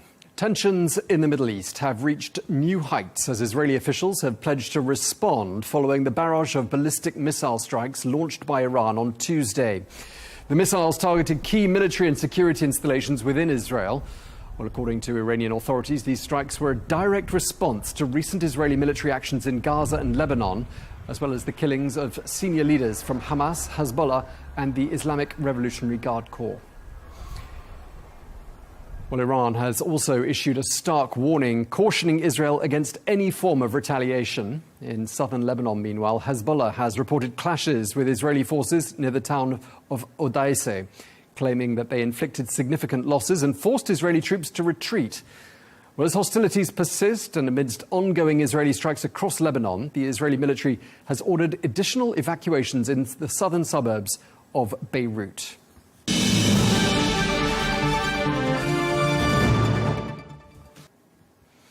Now, violence continued to rage on the Israeli-Lebanese border today, and Israeli troops appear to be beefing up their presence in a bid to step up pressure on Hezbollah.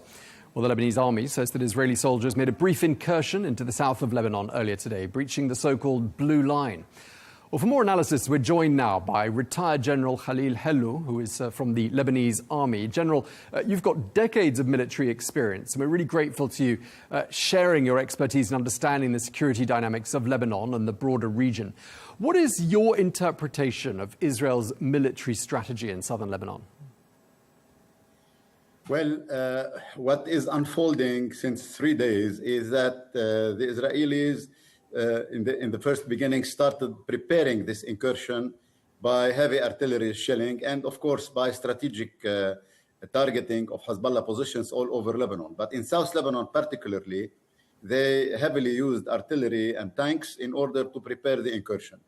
We have 2 points of incursion. The first one is in the eastern part of the border that is near the finger of the Galilee, the northern part of Israel, and the second one, is a little bit southern.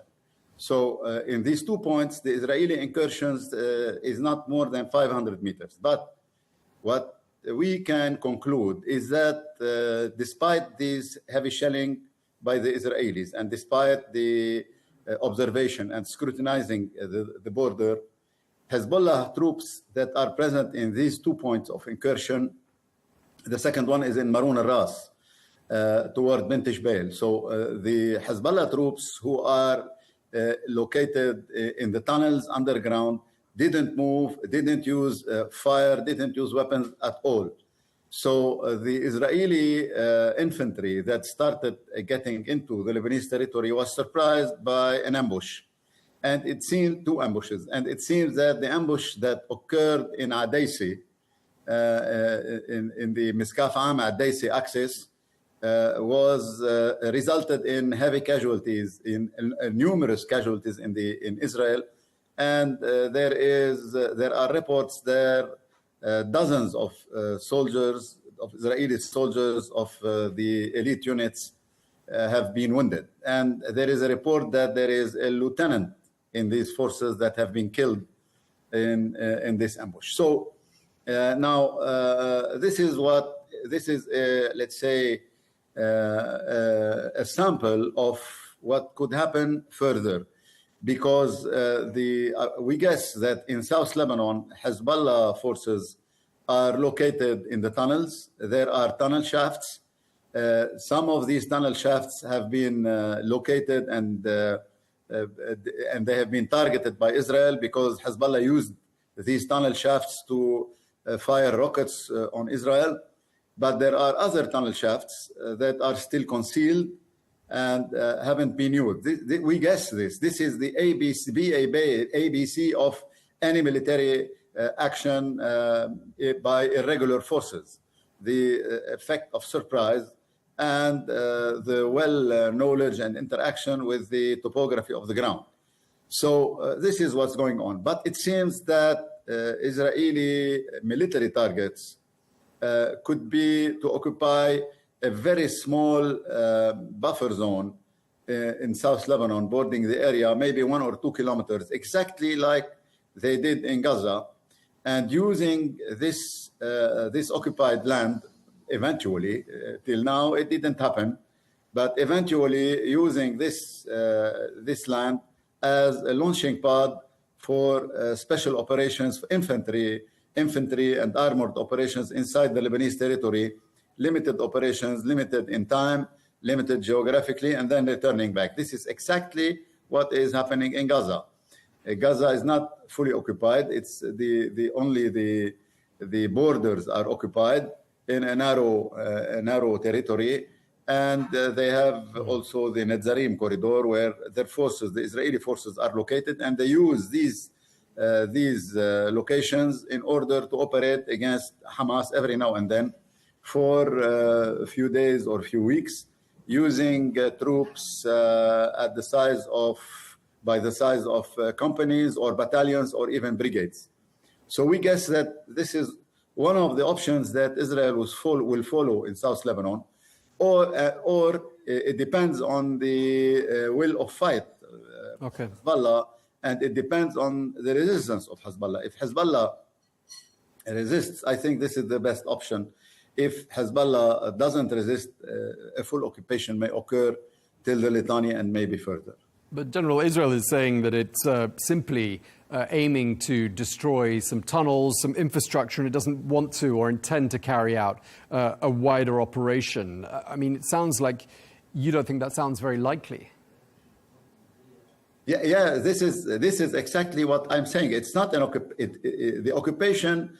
I don't think that the Israelis have the appetite to occupy, because this will put on them heavy burdens, diplomatic burdens, human burden, all sort of problems they had during their previous occupation between 1978 and 2000.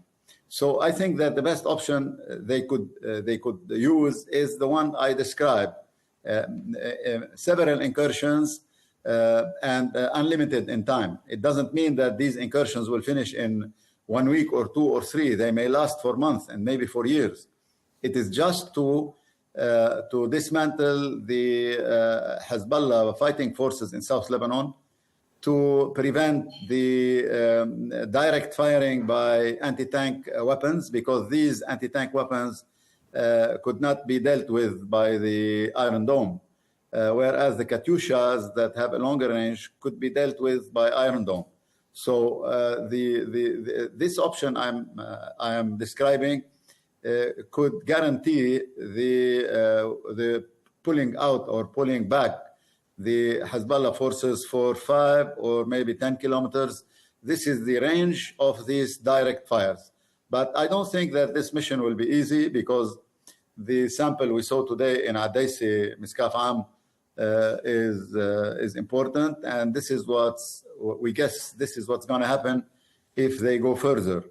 There's a price to pay for any military action in South Lebanon, and Hezbollah, despite the losses they suffered by the killing of their leadership, the mid-ranked leadership or the senior leadership, or by degrading their forces by the bombardment, despite all this, it seems that the fighting capacity of Hezbollah is still working.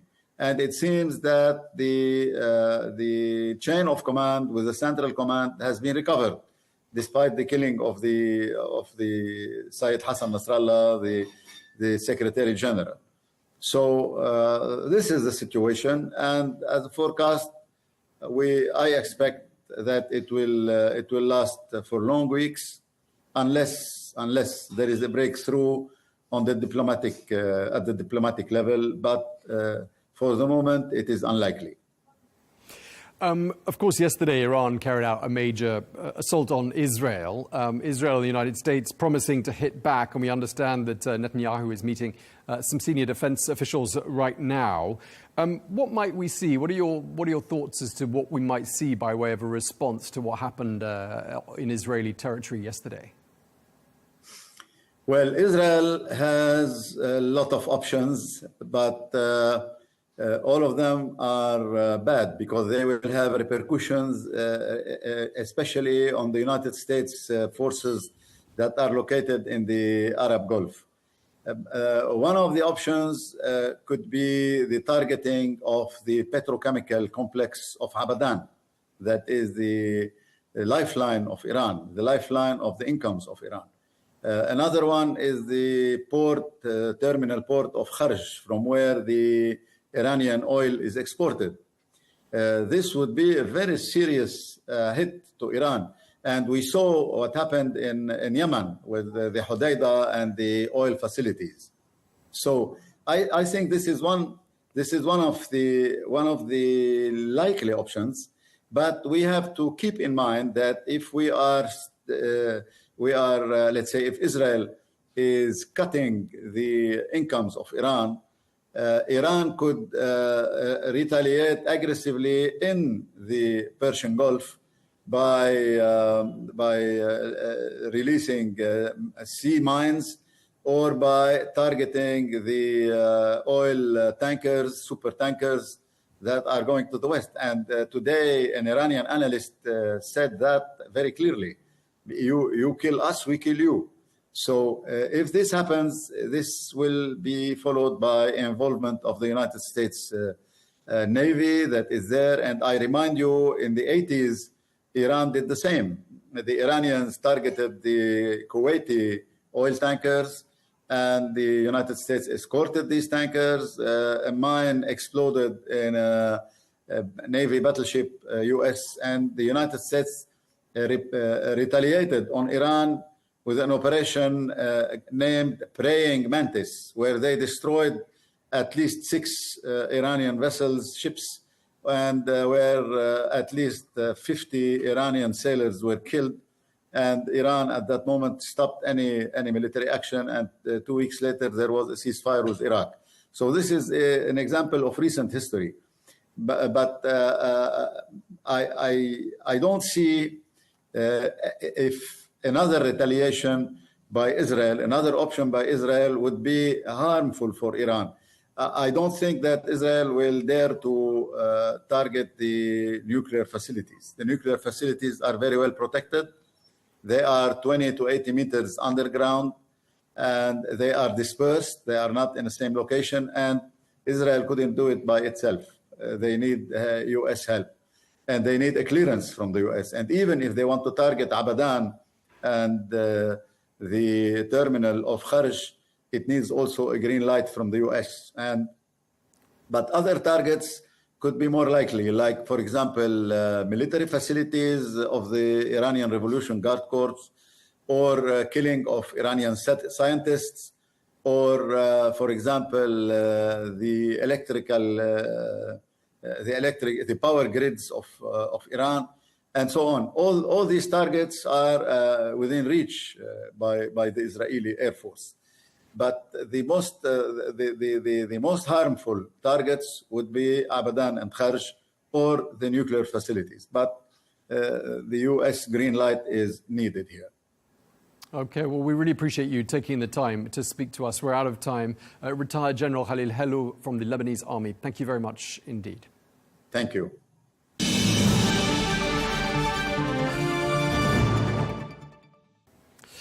My next guest is Jonathan Panikov, a highly respected expert in Middle Eastern affairs. He previously served as the Deputy National Intelligence Officer for the Near East at the National Intelligence Council, where he played a pivotal role in shaping U.S. intelligence assessments for the region. Jonathan Panikov, thank you very much indeed for joining us. When you look at events unfolding in the region, what does it look like to you? Who's in the driving seat and who's calling the shots? Is it Israel or the United States? Well, thanks so much for having me. Look, there's no doubt that it's Israel. The reality is, at the end of the day, the Israelis are going to do what the Israelis are going to do, and we're seeing that become a truism, frankly. The Israeli strike against Nasrallah was not something coordinated with the United States. The Israeli decision to move ground forces into Lebanon, it sounds like the U.S. was given a heads up, but it was certainly not something the U.S. signed off on.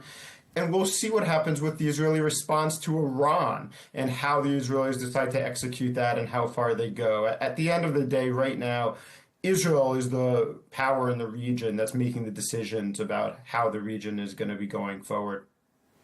Yeah, I mean, when you look at sort of the track record of U.S. diplomacy in the region in the last year or so, and you've had these 10 visits by the U.S. Secretary of State Antony Blinken to the region, trying to broker a ceasefire in Gaza, for example. We haven't had a ceasefire since last November. I mean, it looks to the rest of the world like U.S. diplomacy, for some reason, isn't delivering the goods. Well, look, there's certainly no doubt that U.S. diplomacy has not had the success that I think anybody would want, whether it's President Biden or anybody in the administration. I think there's two ways to look at this. One is the U.S. could step back and not try at all, and then I think we'd actually have an even worse situation. I think there are areas where U.S. has had a success in trying to pull the Israelis back from maybe how far they were going to go originally. I think the operation in Rafah a few months ago is a good example of that.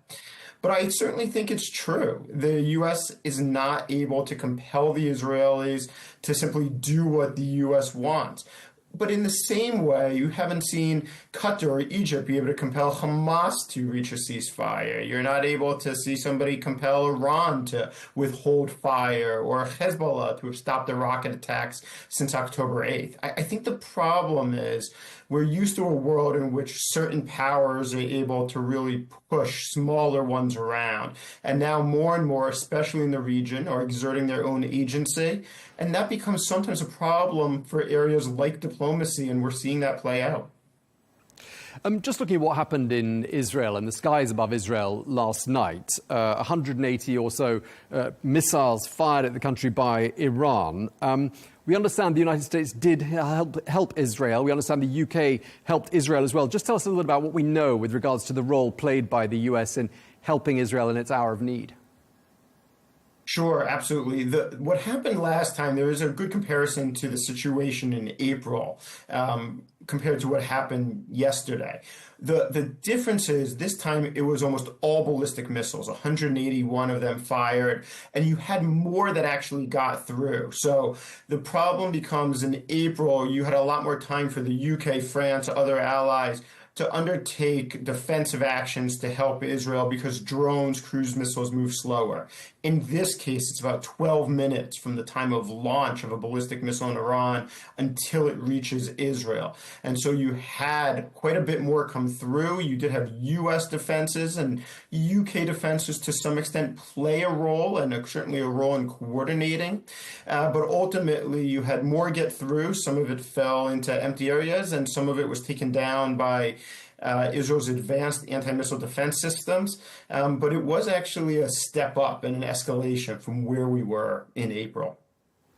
I mean, the fact that none of those missiles inflicted any serious damage raises the question, did Iran actually intend to cause any serious damage, or was this merely a show of strength, do you think, for a domestic audience? No, I think Iran did intend to cause damage this time. Now, I think that they were careful. I don't think there's reason to believe that they're going after civilian targets or that they were going after maybe infrastructure that would completely create a mass casualty event in Israel. But I think they did want to cause some damage, but this reflects the frank challenge that Iran has. It's painted itself a bit into the corner. It probably felt it had to respond to ensure the legitimacy and credibility that it needs from its proxies, that even with Hezbollah diminished, it doesn't want to be in a situation where it has absolutely no sway over them. But at the same time, by responding as it did, the impact at best was frankly quite minimal. And the reality is it demonstrated again that Israel's defensive and military superiority is so extensive that it's really made it so that it's not clear if Israel responds now, how will Iran respond to that? Are they just going to say, okay, that's enough, we're going to go home as they did in April, or will they try again despite not having almost any success the last two times?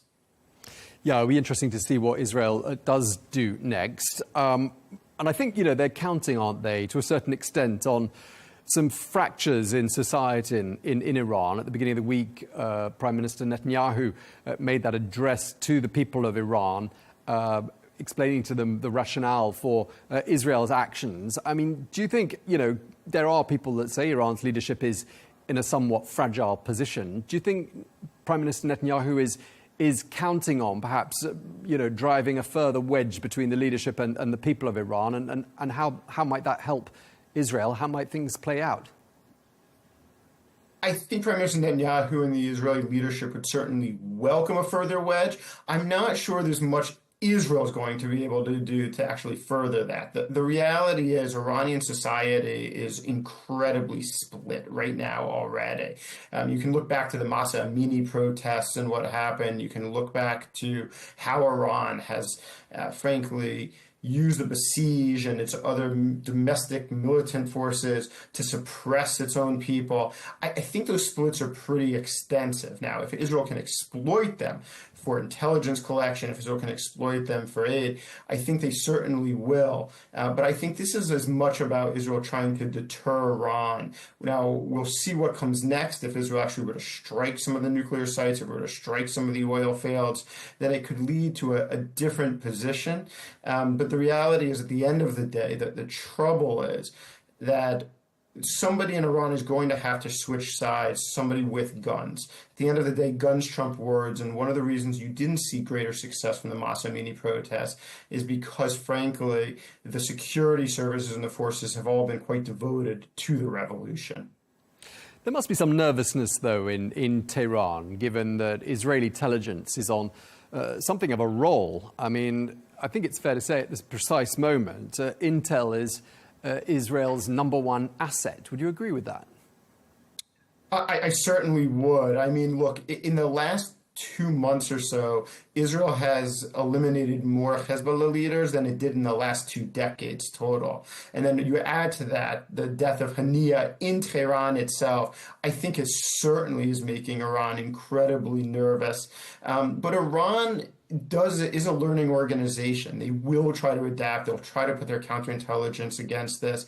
And Israel's effort and the U.S. and allied efforts, including the U.K., is going to be to try to stay 1 to 2 steps ahead of whatever changes the Iranians make.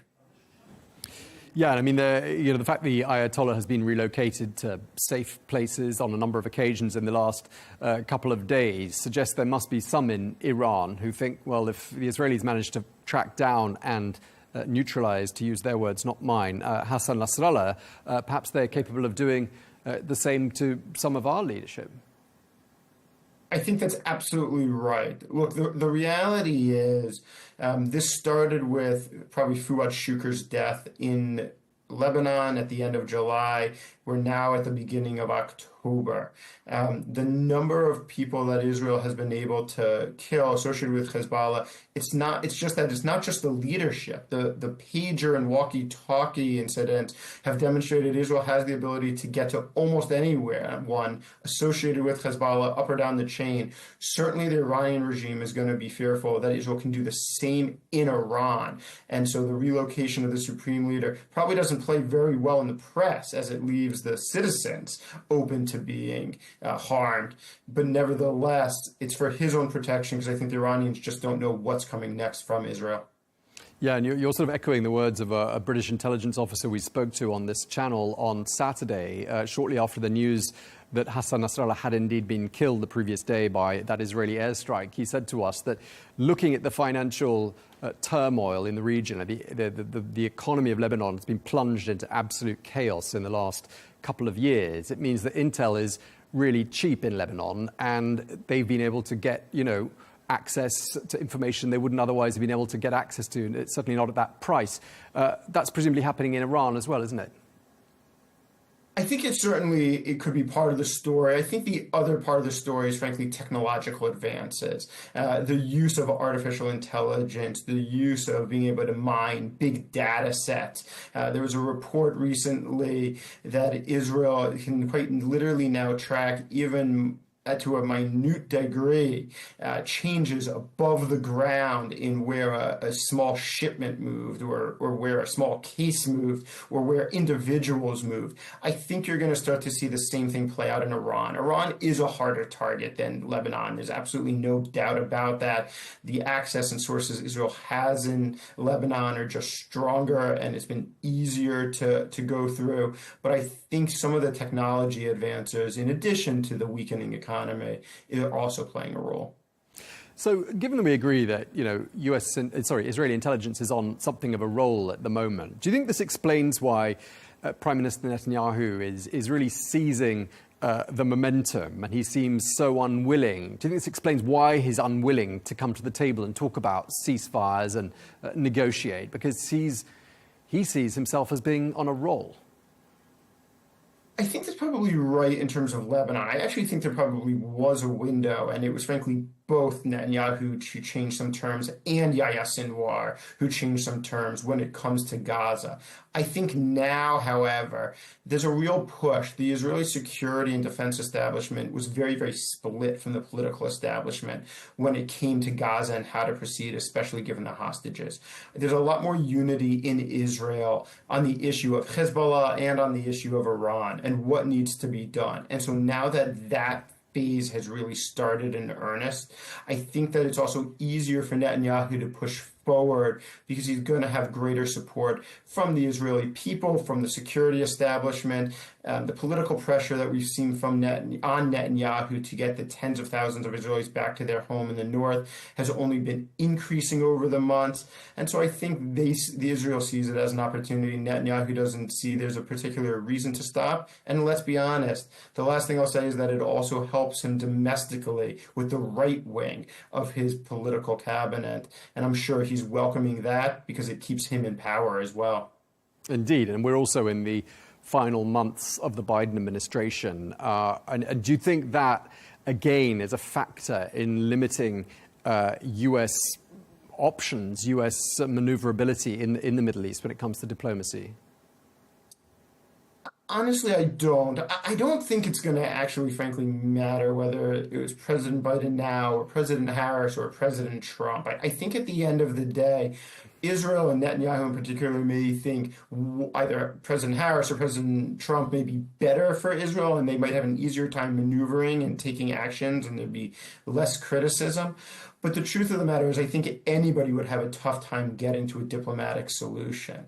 And what you've heard from both Vice President Harris and former President Trump is an effort to say, no, we need this war to end. I'm going to make a deal. They say it in different ways. They say it, think about it differently. But at the end, I think neither wants to walk into office on January 20th and have this crisis continuing. So I think both would be, frankly, quite happy to see U.S. diplomacy succeed.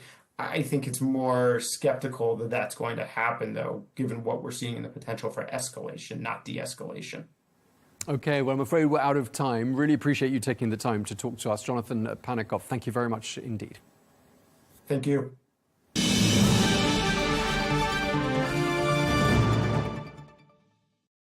The UN Secretary-General Antonio Guterres warned on Tuesday of what he called the broadening of the Middle East conflict, with what he called escalation after escalation. And he said this has to stop.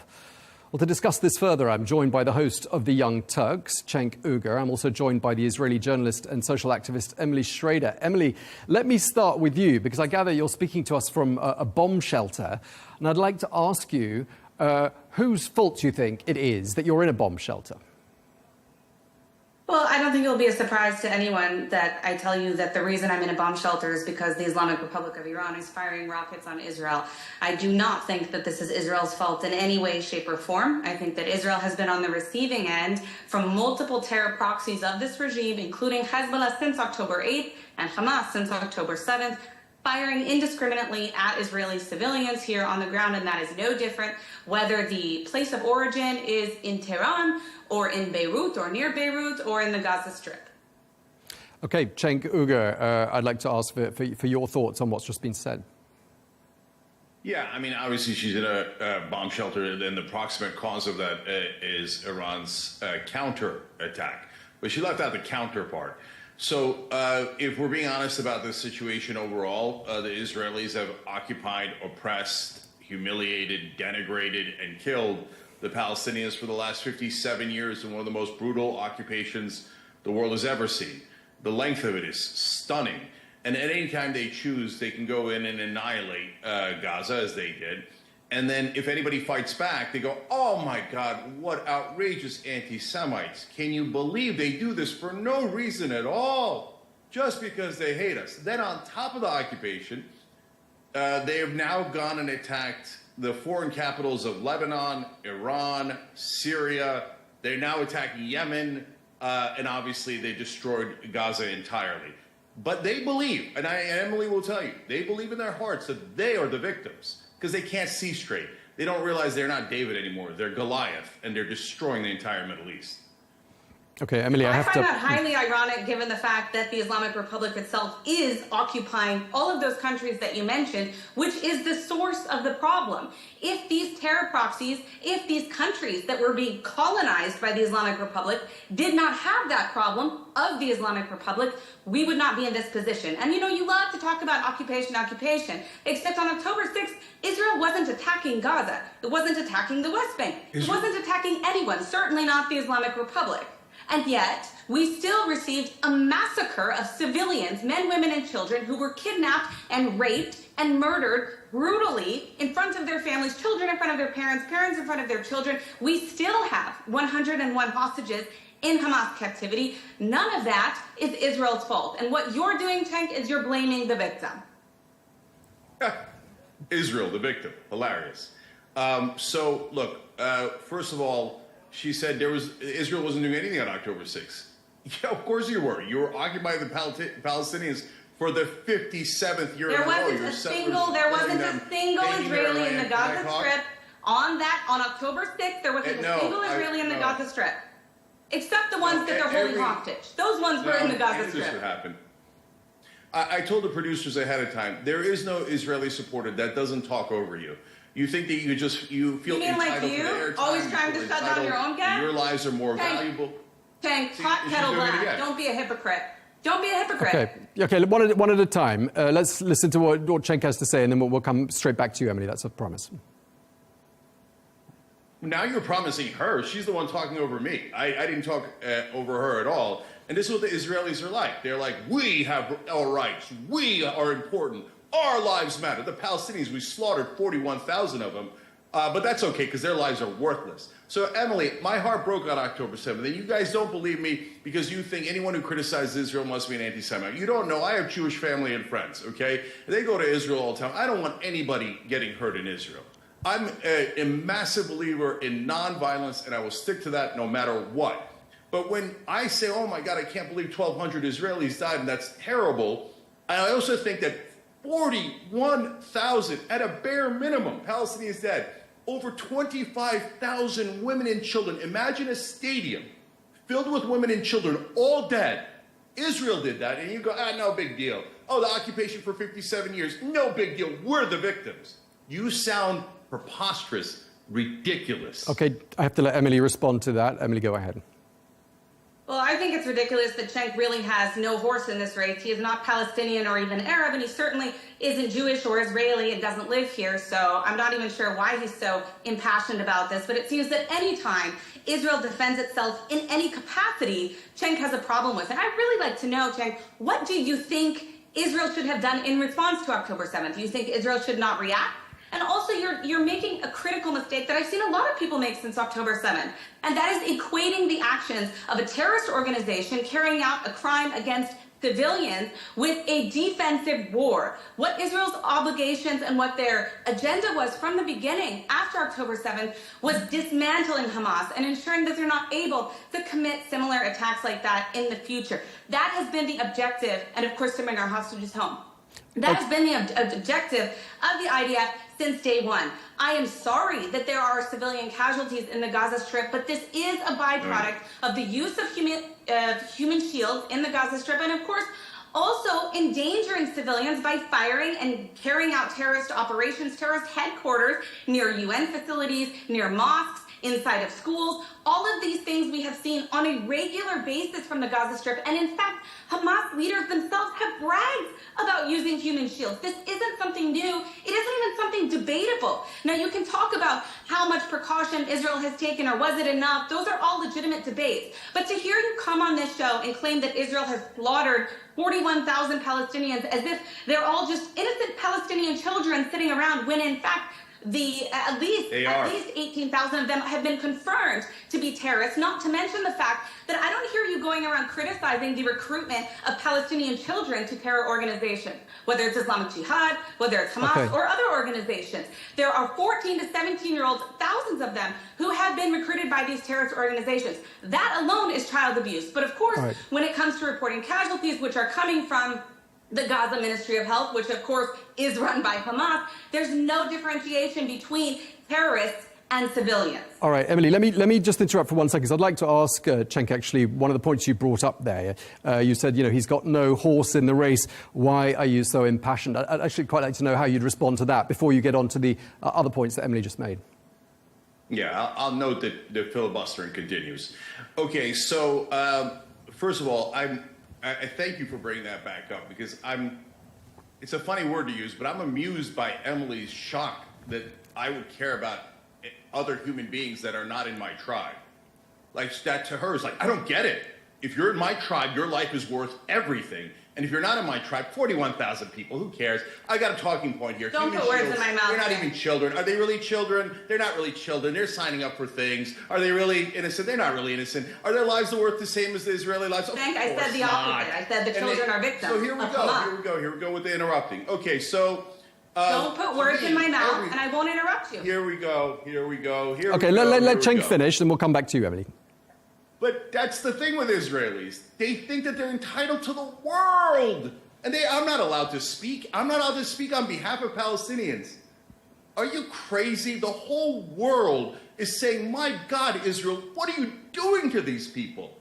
How long are you going to keep them enslaved in your open-air camps and say you have no rights at all and we could slaughter you at any time? And we have. And if you kill one of us, we're going to kill 40 of you. And I bet you're super proud of that. Oh, yeah, we killed more of you. We killed more of your civilians. Well, I'm sick of it. I'm sick of it as a decent human being. And I wish that people would get outside of their tribes and realize that everyone is human. But the Israelis don't view the Palestinians, the Iranians, the Lebanese as human at all. They just view them as these and I'm being authentic here. I understand their perspective. They've been victimized by the world so often before Israel that they believe that everyone's an anti-Semite and they have a right to protect themselves because they're going to get wiped out at any point. They don't realize they're a nuclear power. They're backed by the largest military in the history of the world, and they're the ones that are crushing other people. They're the ones oppressing other people. After what's happened to Jews throughout the history of the world, for them to now repeat that when they're in charge is so sad. It's so heartbreaking that any human being's heart would go out to the Palestinians and, by the way, to the Israelis for what they have become. Please stop killing all of your neighbors and occupying them. If you want to know what the correct answer was, it's super easy. And in fact, all of the Arab states, despite all of your lies, have clearly said that they are willing to give Israel safety, peace, and security if you just end the occupation. But you won't do it because you want to take more of the West Bank for your lunatic settlers, you want to take more of Gaza, and now I'm afraid you're going to go and occupy southern Lebanon, and they use the same racist excuse of, oh, the Arabs and the Muslims are so violent, we had to occupy them so they wouldn't be so anti-Semitic and hate us for no reason at all. And we took more of their land and more of their land. And you see how we're the victims? No, I don't see it. As an objective outside person, I see that Israel's the powerful aggressor, occupier, let me jump in here. The whole world sees it, Emily. The whole world sees it. Let me just ask, I mean, I don't think you're going to agree on very much. Maybe you'll agree on this one. Do you think that the situation we're in is in part, and by the way, the first answer goes to Emily, in part due to failed diplomacy on the part of the West? This might be an area where you actually find some common ground. Emily, you go first. Well, I just want to say that that was a completely intellectually dishonest representation of what's happening in the Middle East, but I'm not surprised because he doesn't actually live in the Middle East and he isn't actually dealing with what we are dealing with, both Arabs and Jews, from the Islamic Republic of Iran. There's a reason that we saw Lebanese and Syrians celebrating when Hassan Nasrallah was killed. But on to your question about failed diplomacy of the West, I do think that the West has absolutely failed. I think that the Iran deal and in general the policies of appeasement that we have seen from various governments both in Canada, in Europe, and in the United States over the years. I'm not going to place any responsibility on one specific party or even individual because it's been multiple steps that have been taken or rather not taken. But this policy of appeasement has allowed the Islamic Republic to strengthen their terror proxies. This has been a long-standing strategy of the regime in Iran, and it's something that's continuing until today. And that is why we've seen, and by the way, I just want to add one more thing about diplomacy, which it's not exactly diplomacy, but UNIFIL, the UN agency that's responsible for keeping Hezbollah in line on that border, has failed to do so for years. And the consequence of that is that we have over 60,000 displaced Israeli families for now 11 months because there's been over 8,000 projectiles fired at us by Hezbollah. We didn't start launching anything at Hezbollah. They started launching at us. And so to place the blame squarely on Israel and say that this all is because of something that they did or that, you know, most ridiculously, that we want a regional war, it's just patently absurd. Israel's approach from day one has been, if you want peace with us, we want peace with you too. And that's not the reality that we're seeing on the ground. And, you know, he said, oh, the Arab states would make peace with Israel if occupation. That is ridiculous. I mean, if we look at the problem here, as I mentioned at the beginning, it's the Islamic Republic of Iran. It's not even about the Arab states. Iran is not an Arab country. And that is the problem. And the problem beyond that is them colonizing and occupying, in a way, different countries in the Arab world. That's the core of the problem. And so, of course, the diplomacy from the West has failed to rein in the Islamic regime. All right, Cenk, how do you respond to my question and the points raised by Emily? Yeah, I mean, real quick, the idea that the Middle East is ecstatic about Israel protecting them from Iran, I mean, I don't know how you say it with a straight face. There's tons of people in the Middle East watching. There's not one person that's Arab or Muslim who thinks, oh, great, Israel's here to protect me. So, I mean, you live in a fantasy world. So, and Hezbollah, oh, they're attacking for no reason at all. It's because of the occupation. Is that hard to understand? No, you're just going to keep saying, no, everybody's an anti-Semite, everybody's an anti-State. They hate us for no reason at all. Golly gee, they just came out of nowhere and started attacking us. Okay, I got it. So now to answer your question about the American government. Look, this is very depressing, and I'm sorry that I have to be the bearer of bad news, but American government officials are totally corrupt. So we're corrupted, and I don't want people getting the wrong idea. You know, there's these tropes about, oh, the Jews control the governments or the world and stuff. That's not true. My Jewish friends have nothing to do with it. And in America, bribery is basically made legal, right? So oil companies, banks, drug companies, they all buy our politicians, and the politicians do exactly what their donors tell them. There's a group called AIPAC and related pro-Israel lobbying groups here in America. And they're bragging about how they're going to spend $100 million basically buying off our politicians here in America. And it works. They spent over $11 million on Joe Biden. Joe Biden has financed the genocide of Gaza and has given Israel a green light on every war crime they've committed. Kamala Harris is over $5 million. The Republican leaders, their top donors are AIPAC. Miriam Adelson has given $90 million to Donald Trump in this election. Her late husband, Sheldon Adelson, gave him $100 million in 2016 and 2020. So Trump and Kamala Harris are totally in the pocket of Israel. They will never, ever help the Palestinians, and all they'll do is continue 100% green light on any war crimes Israel wants.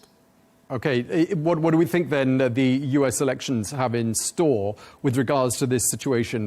Were there to be another Trump White House? What do we think that would change with regards to the situation we're in now? I know that's still a few months away, but Emily, let me go to you and ask you that question. Well, I mean, I think that when it comes to the U.S. elections, obviously we're going to see a harsher policy when it comes to the Islamic Republic from a Trump administration than we would expect to see from a Harris administration. I do think that both candidates are generally supportive of Israel. And I do want to clarify the point that I've made to Cenk before, but the AIPAC, the lobbying group, it's an American-Israeli lobbying organization. It is not representative of the Israeli government.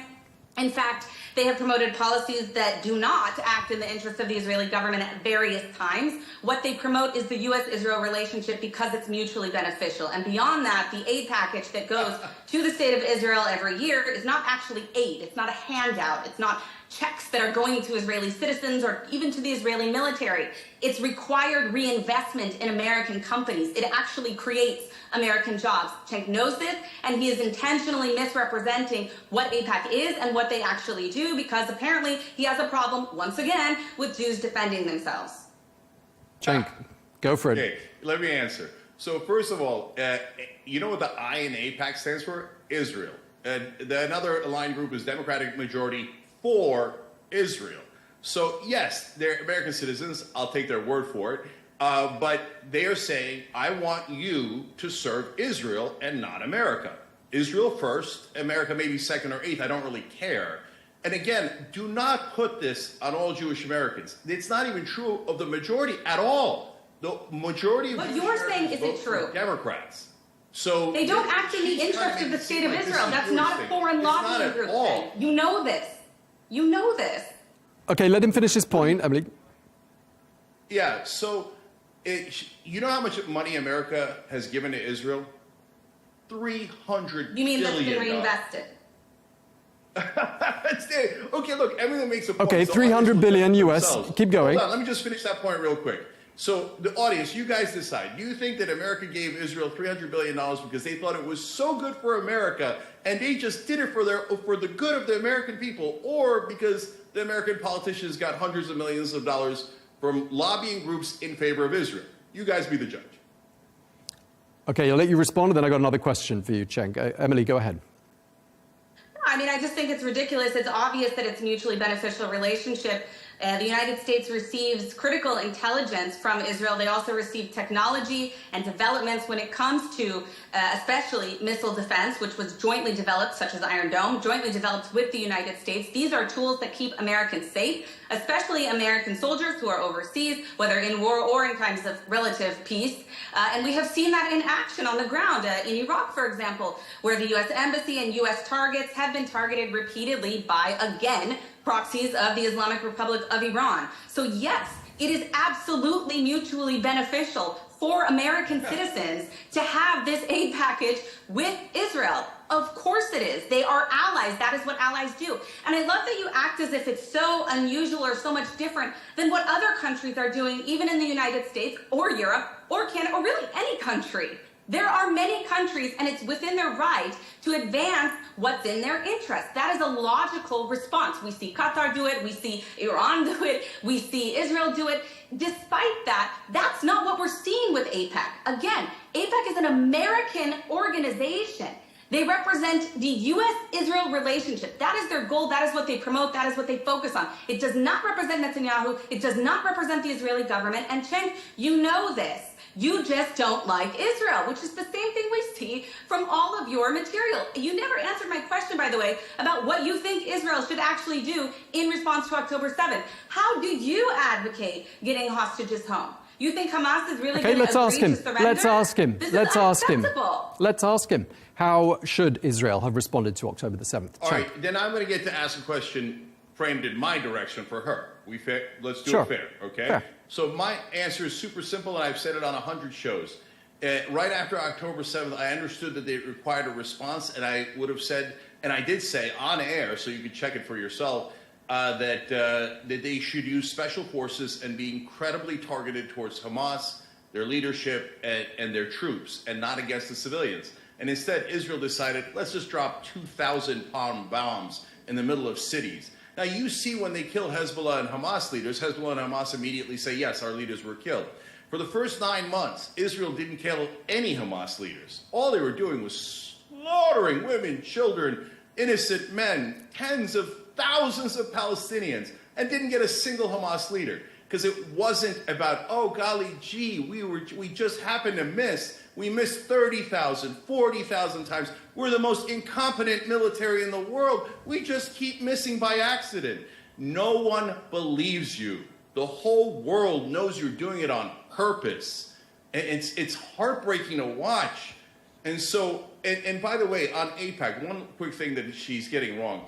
AIPAC, again, this is not about Jewish or not Jewish guys. AIPAC eliminated a Jewish congressman from a legendary Jewish family in Michigan, Andy Levin, and just for the crime of saying that he's in favor of two-state solution, that Israel should be perfectly peaceful, secure, etc. He's Jewish American. He wants what's best for Israel, but he also thought the Palestinians should be free and have their own state. And AIPAC said, "How dare you!" And they eliminated him. They spent $4 million against him and got rid of him. So this is an organization that works only for Israel. The idea that America gets anything out of it is comical. If that's true, okay, why doesn't America give another really strong ally, someone that has protected them countless times and is the second largest army in their top military alliance, NATO? That's Turkey. Why don't they give Turkey $300 billion and go, oh, it's mutually beneficial? Turkey that gives refuge to Hamas. Hold Turkey on, that threatened to invade Israel. It's because the Turks in America. Come on, we do. We help South Korea. We help our allies. Okay, go ahead and pick up on some of those points. Emily, go ahead. So I actually didn't hear a question from Cenk, although I'm happy to answer. But Yes, please.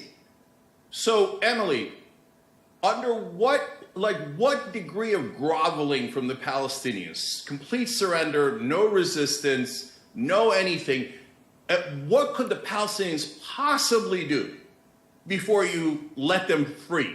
Or are you just going to imprison them and occupy them for the rest of time? So first of all, the question in and of itself is disingenuous because that's not what the situation actually is. I think Israel and the majority of Israelis have been pretty clear from day one that the problem isn't a theoretical Palestinian state. The problem is that Palestinian leaders have repeatedly refused to negotiate, refused to accept peace offers, refused to accept state in certain circumstances, all the way going back to 1947 when they rejected and instead multiple Arab states decided to launch a war against the state of Israel. There could have been a Palestinian state today. I think that in the future, in the long term, it's definitely possible that there will be. But we need to see a fundamental change on the grassroots level as well, because there's been such an indoctrination of this deep-seated appreciation or revelry for violence, for terrorism, the acceptance of barbaric, inhumane acts, such as what we saw on October 7th. I mean, we saw that the polls, the initial polls the month after, or a couple of months after October 7th, said 80%, roughly 80% of Palestinians, both in Gaza and the West Bank, supported the actions of October 7th. So there's a massive problem with incitement and indoctrination, and that's probably not going to change until you have a government that's serious about changing it. And what does that look like? That looks like what we saw with the Abraham Accords. It looks like changing the materials in the schools that are being taught to children, like we've seen in Saudi Arabia, like we've seen in Morocco. talking about the cooperation that Arabs and Jews do have as people who are from this region. And I think that that's what's missing in the Palestinian equation. And the day that Palestinians have a leadership that's serious about dealing with that issue, we're going to be in a very different reality. Unfortunately, right now, we don't have that. So when it comes to Israel's right to self-defense and Israel's ability to protect their own civilians, what guarantee does the state of Israel have that they're not going to be getting 15, 20, 25,000 rockets like we've seen when Israel withdrew from the Gaza Strip with the aim of promoting Palestinian sovereignty? And instead, what we got in return were thousands, tens of thousands of rockets, of massacres, of murders, of kidnappings, and the list goes on and on until today. You can't deny that there's a serious problem within Palestinian society of incitement to violence and support for terrorism. That has to change. Okay, we're coming. I think we got a great answer there, a very clear answer. The answer is no, the occupation will be indefinite.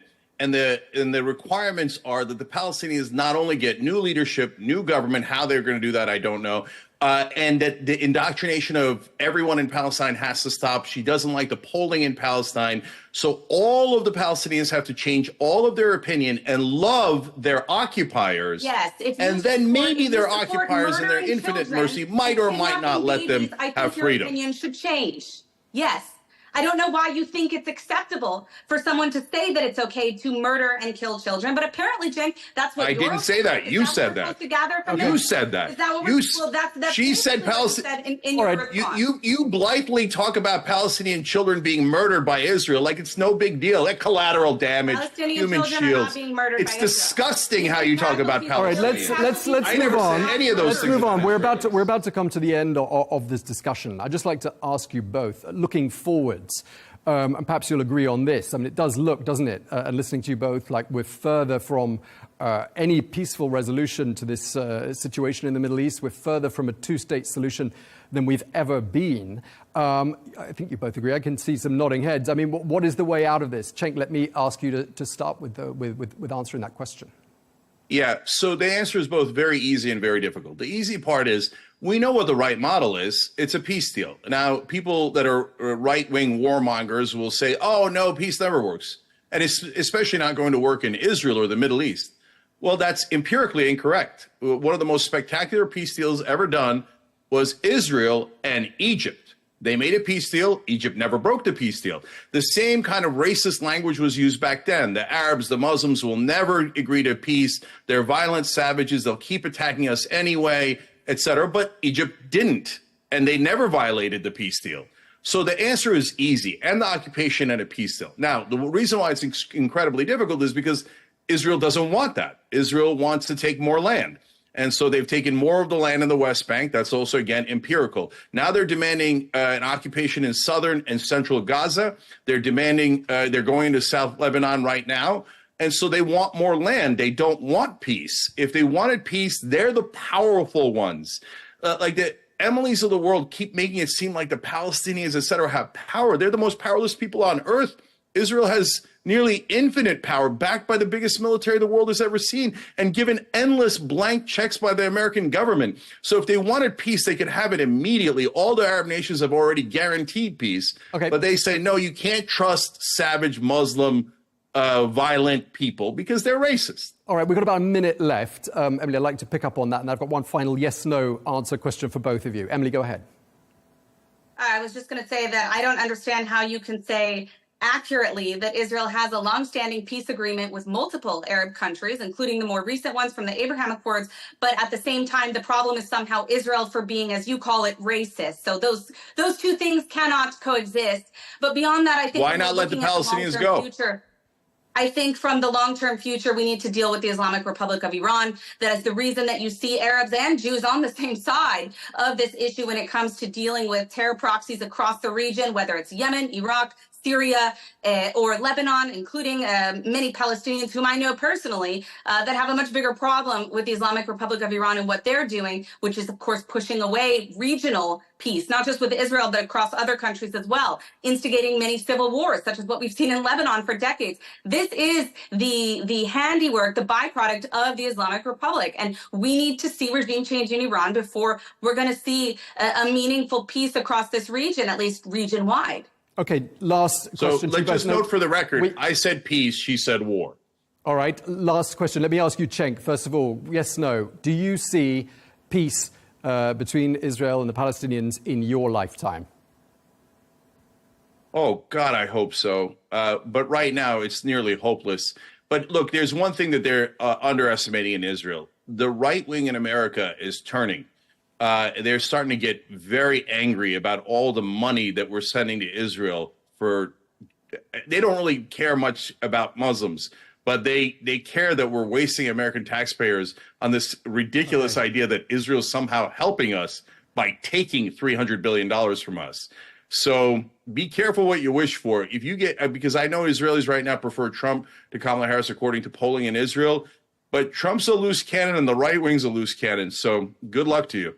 All right, Emily, the same question to you. Yes, no, if possible. Well, again, that's rooted in complete disinformation. As I stated, it is in the American people's interest. But beyond that, I do think it's possible in my lifetime that there will be peace, and I certainly hope so. Of course, I want nothing but safety and security for the Palestinian people. But unfortunately, when you have a leadership that is a terrorist organization, that's very, very hard to do. So hopefully we will see that change in our lifetime. But right now, it doesn't look optimistic, at least for the immediate future. You've had the last word. Thank you very much indeed, Emily Schrader, Israeli journalist. Thank you as well to the host of the Young Turks, Cenk Uygur. Thank you very much indeed to both of you.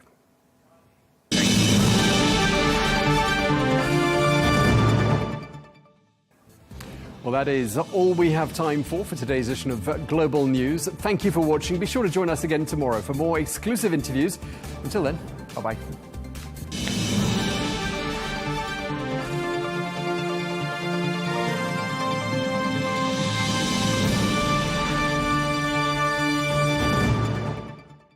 In a world driven by constant change, understanding the news has never been more essential. At Al Arabiya News, we go beyond the headlines, bring you the stories that matter from every corner of the globe. With trusted journalism and deep insights, we provide you with the context and analysis that help you see the full picture. From the latest breaking news to in-depth coverage of global events. And conversations with those shaping the future. We deliver the knowledge and perspectives you need. Al Arabiya News, where knowledge meets perspective.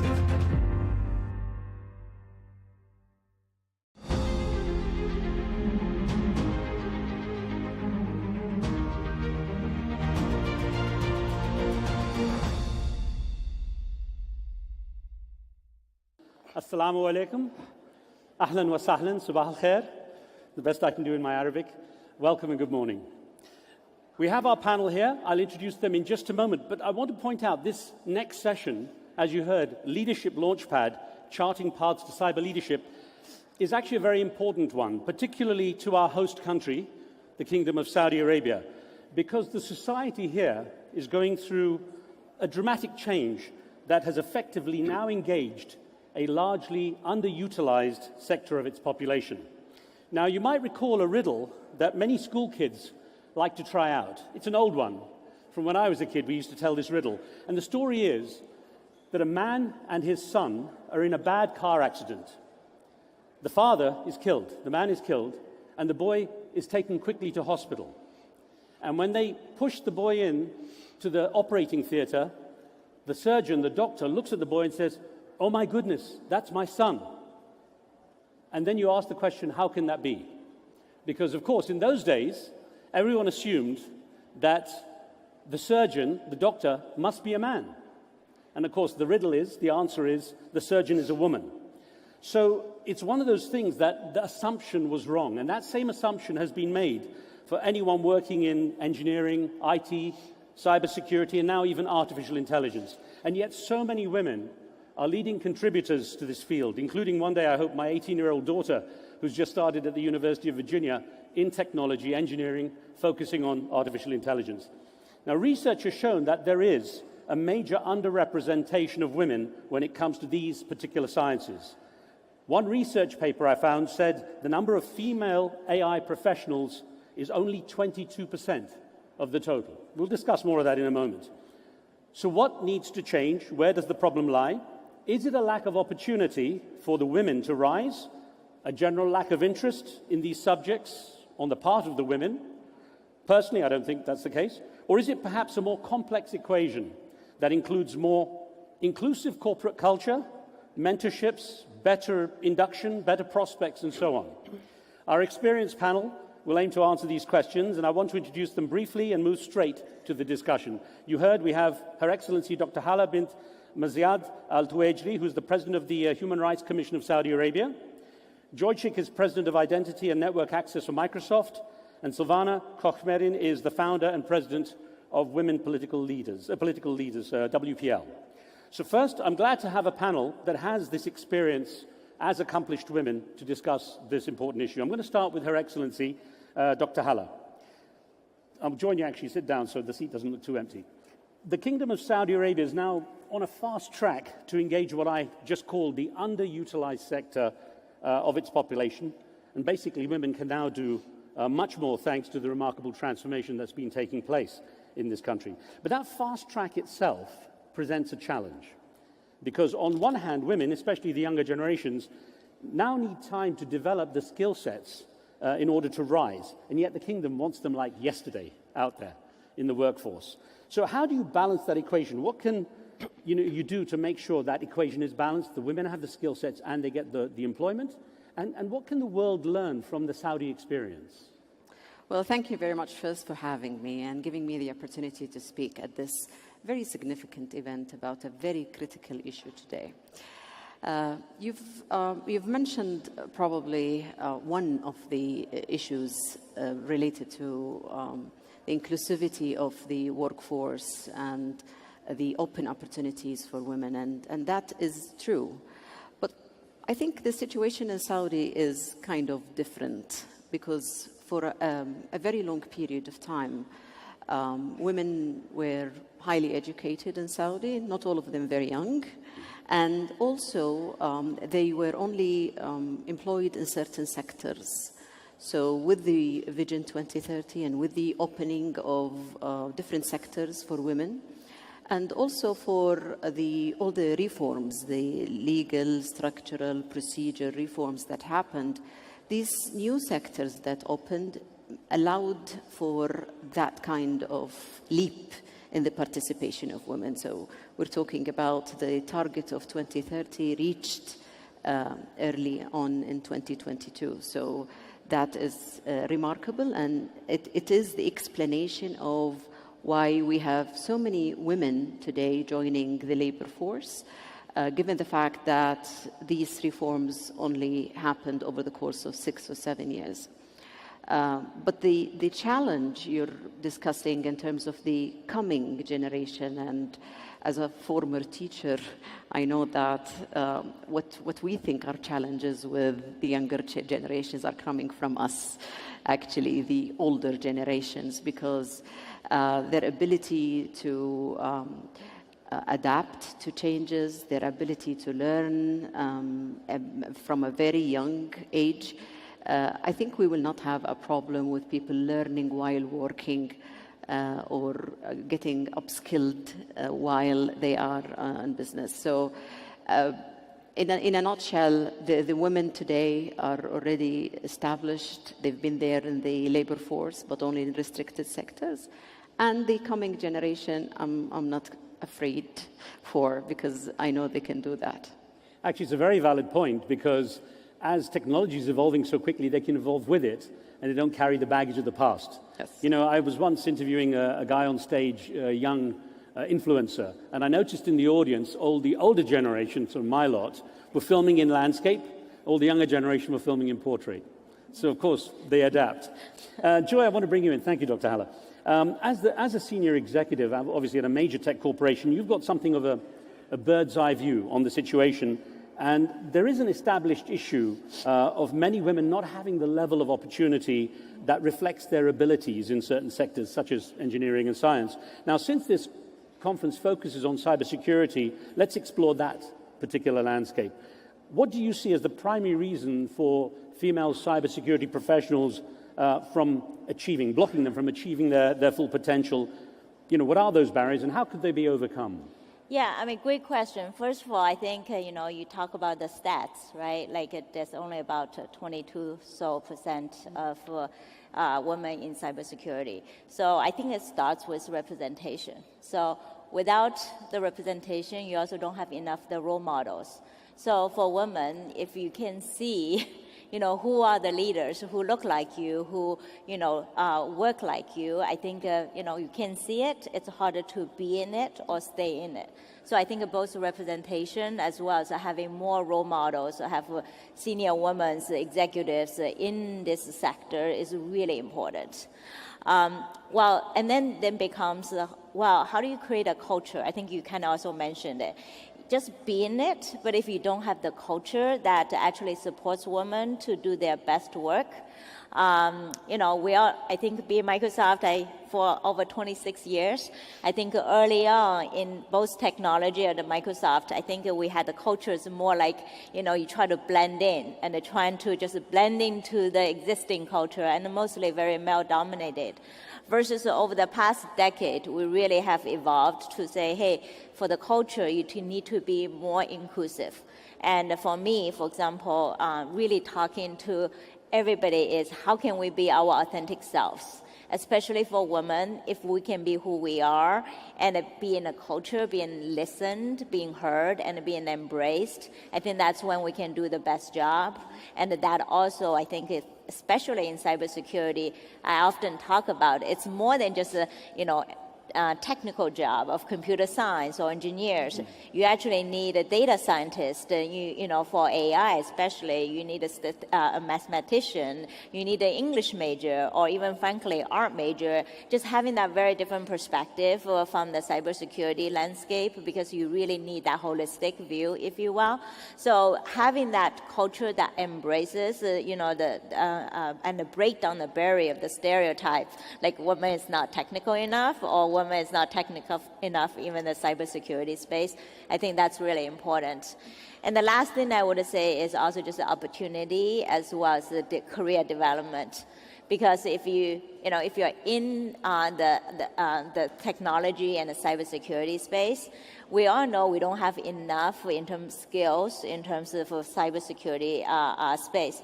So how can we bring in more women, but also creating opportunity, pave the path, if you will, so that they're taking a more visible assignment, but also have the support system to enable them to be successful, having created that network community. That is really important. So it's not just the representation, but also creating the culture and creating the opportunity.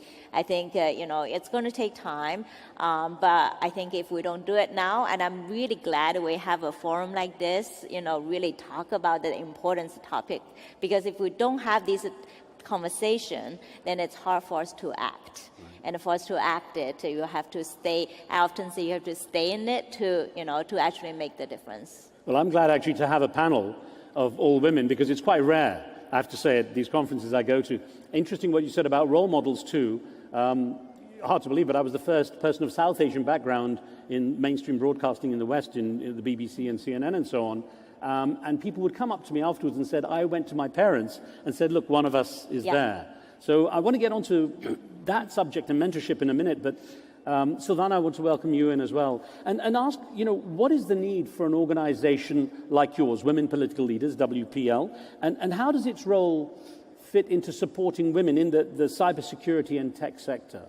Well, thank you. Thank you for this question, and thank you for the invitation to speak at this esteemed forum and on this wonderful panel. And to answer your question, I also like to make 2 points. Those networks are critical because if you're in a minority, peer-to-peer learning is absolutely crucial. And also sometimes I call it a fuel station for motivation, for energy, to kind of get back what it needs to be out there, because when you're in a minority and specific jobs like politics, like cybersecurity, women still are a minority, despite women being the majority in population worldwide. In those areas, it's a minority issue. And the 2 points that I like to make are, on the one, perception, and the other one, learning. So the learning part, this peer-to-peer learning, what works? So what's beyond the textbooks? What are the rules that my mother never taught me or my dad couldn't tell me because he's just not a young woman, he's never been one. So what are the things that I need to learn and understand to move on? And this is why mentoring is critical, but I would also say reverse mentoring is very important. And some corporations do that already, that it's not only the traditionally male executive mentoring mid-level women on how to get up to the executive level, but also the inverse, that the mentors are the mid-level women mentoring the male executive to raise the awareness of what is it actually like, the unconscious bias that exists, very often the unintended comments and behaviors of colleagues, of bosses. And the GCF's publication brought up the staggering figure that 87% of the women in cybersecurity jobs feel that this is something that holds them back. And the second one is the perception. And you already said, you know, what I can see that I can be, and your own story was very important in that. But the perceptions on capability for leadership, but also perceptions on which jobs are for men, which jobs are for women, that is sticky. That's like really ingrained and deep-rooted in many societies. So it's so impressive to see what's going on here in Saudi Arabia, to question this and say, is this really what we want as a society? Is that what we want for our economic development, our societal development? Is that the ambition that we want to pursue? Or do we want to go forward and change the parameters? That's so important, and that will also be a major driver for change. It's interesting you raise that, because this issue of culture and how certain changes are perceived leads me on to a question for you, Dr. Haller, because you have a very important role here, very important task, because you represent the kingdom in this way. And I wonder, when you, in the role that you have, let's explore the link between the principles of human rights and the area that you oversee in the kingdom, and how the issue of cybersecurity leadership, inclusivity and opportunity ties in, especially for women, when it comes to cultural perceptions. Yeah. So cyberspace is becoming an open space, like any space, and therefore we exist also on that cyberspace, and therefore that existence and the security of our interactions is very critical, and it's governed by the same principles and standards of human rights that we have for our normal kind of living, if we may call that, and not offend anybody here. So going back to when we talk about inclusivity, when we talk about equal access, equal opportunities, these are the standards of human rights when it comes to the lives and well-being and opportunities for women. So the same thing applies to the cyberspace, and therefore the initiative that was launched by His Royal Highness tackled specifically this issue, that how can we guarantee that there is a space in which we exist and it does not have the same standards and principles that we have in the normal space. And therefore, yes, as much as we need to empower women in the real world, we also need to empower women in the cyberspace, specifically also in the security of this cyberspace. And the initiative about the protection of children, it's again following the same principle. We cannot have a space like that and not govern the interactions by the standards of human rights.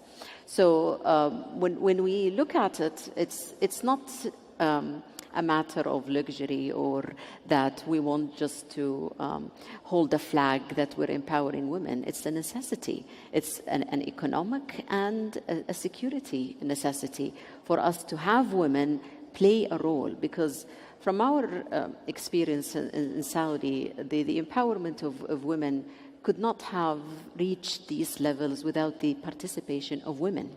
Women sitting on the decision-making table, women speaking for the issues of women, started off with the Shura Council and then was carried down to the present, where you cannot address this issue without listening to the first-hand experience of women.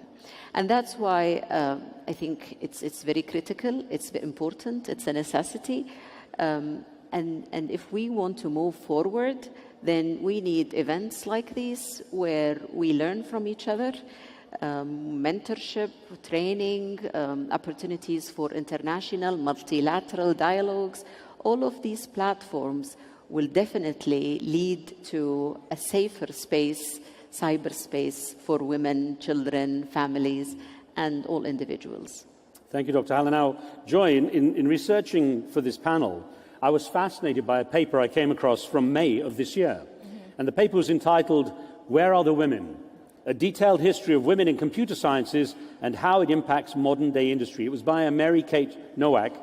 Now, she's the one who quoted the 22% of women employed in computer technology statistic that I used. And she makes some very interesting observations, saying that there was never always that kind of gender inequality in this field, that women were among the first programmers in the 20th century. They were like the large portion of computer programmers, contributing substantially.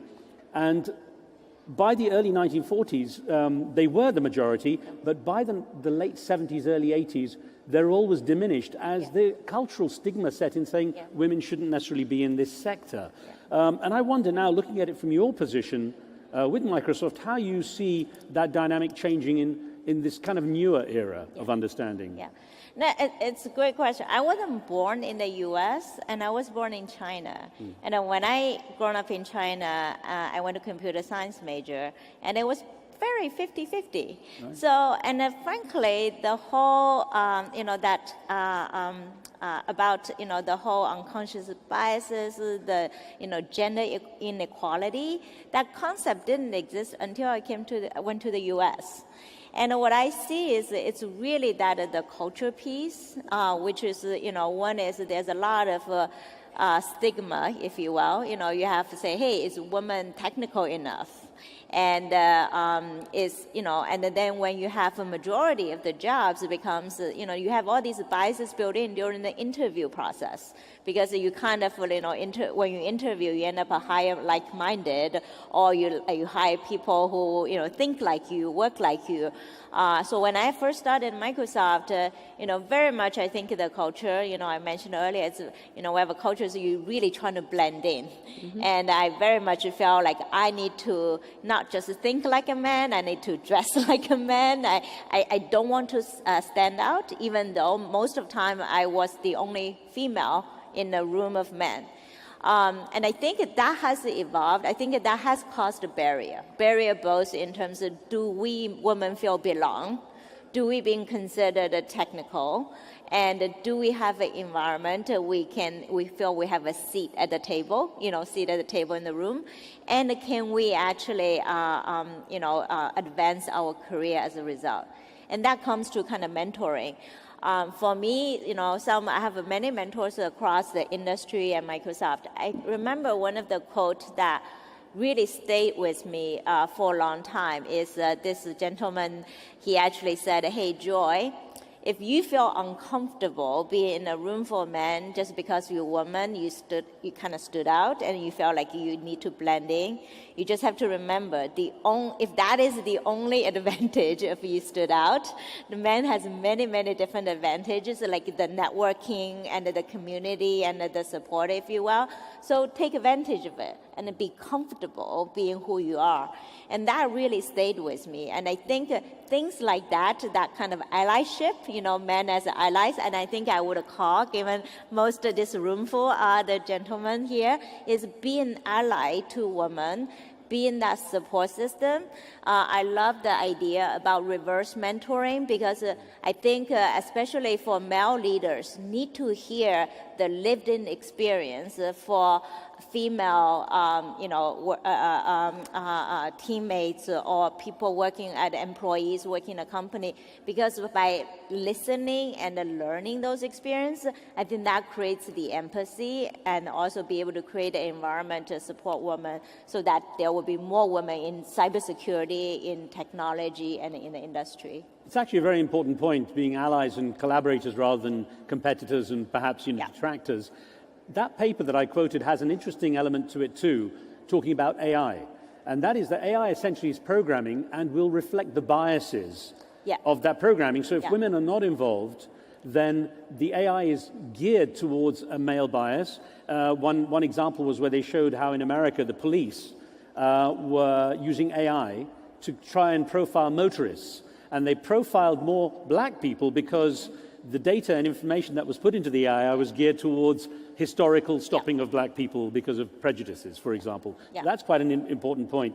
Savannah, what do you see as the best strategy for promoting women in the cybersecurity space to advance to executive positions where they can be more decision makers? And then how can that be scaled up globally so that it has a real impact on the industry? So I guess it's clearly, on the one hand, a numbers game. You need to have a lot of women who could be the potentials to get to the executive level, which then brings us back to how do we get women into that space first and foremost so that they become the potentials to get up to the executive level. And in the first panel, I thought it was very interesting, the eminent leaders, all versed in the topic of security, they were saying they still have a hard time defining what is cybersecurity. And I think if we look at that, that's another stereotype to potentially remove, that cybersecurity does not mean military.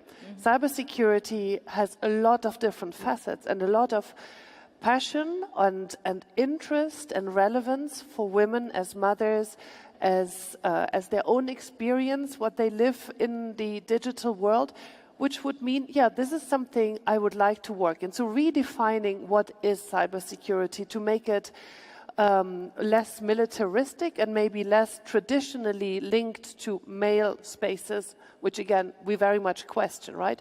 This is the one hand. The other one, the mentoring piece, and I think reverse one is very critical. And also, it's important to not have just single executives which are almost like paraded around, or see, we have a woman, we've done our job, we're good. It needs to be the normal. It needs to be total normality, not worth mentioning anymore that there are women on the executive level.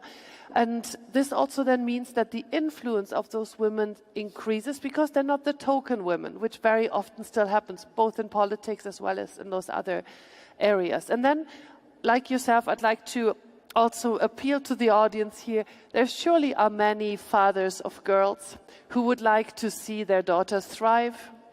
And if it's not for this generation, then for the next one, to just end those stereotypes which says, you're a girl, you can do that, you're a boy, you can do that. It's a barrier to all of us, to both boys and girls, and to end with kind of systemizing that the UNDP has done extensive work on the social norms and the perceptions of people in more than 90 countries, and exactly those social norms being barriers for economic development, for cultural development. And I think looking at this data, it gives us a lot of to-dos. And very final point, women don't only have to be in STEM jobs. In politics, for example, the Online Safety Act in the UK was very much women politicians driving that. In the EU, the Violence Against Women Directive, which includes online violence for the first time, was basically only women being the drivers. Of course, they had the male allies to then get the majority to pass it, but it just shows there's also other areas from where you can make a real big impact. So I'm sure you're watching very carefully what will happen in the US. Of course. Now coming in November. And of course, it's a very important time for the Kingdom of Saudi Arabia because engaging that sector of the workforce kind of doubles the power the Kingdom has. We are, of course, out of time, I'm afraid. There's always so many more questions, never enough time. But I leave you with a thought that always made me laugh when I think about it. The former British Prime Minister, Gordon Brown, used to tell this story when he was at conferences. He said that, at the World Economic Forum, a CEO was asked to speak, and his wife went along with him. And he was feeling so proud that he'd been asked to be on stage to speak at the World Economic Forum. So as they called him onto stage, he leaned over to her at the table before getting up and said, "My dear, did you ever imagine in your wildest dreams that I would be speaking at the World Economic Forum?" She said, "My dear, you were never in my wildest dreams." So be careful what you say. Please, a big round of applause for our panel. Thank you for an excellent conversation. Thank you. Thank you.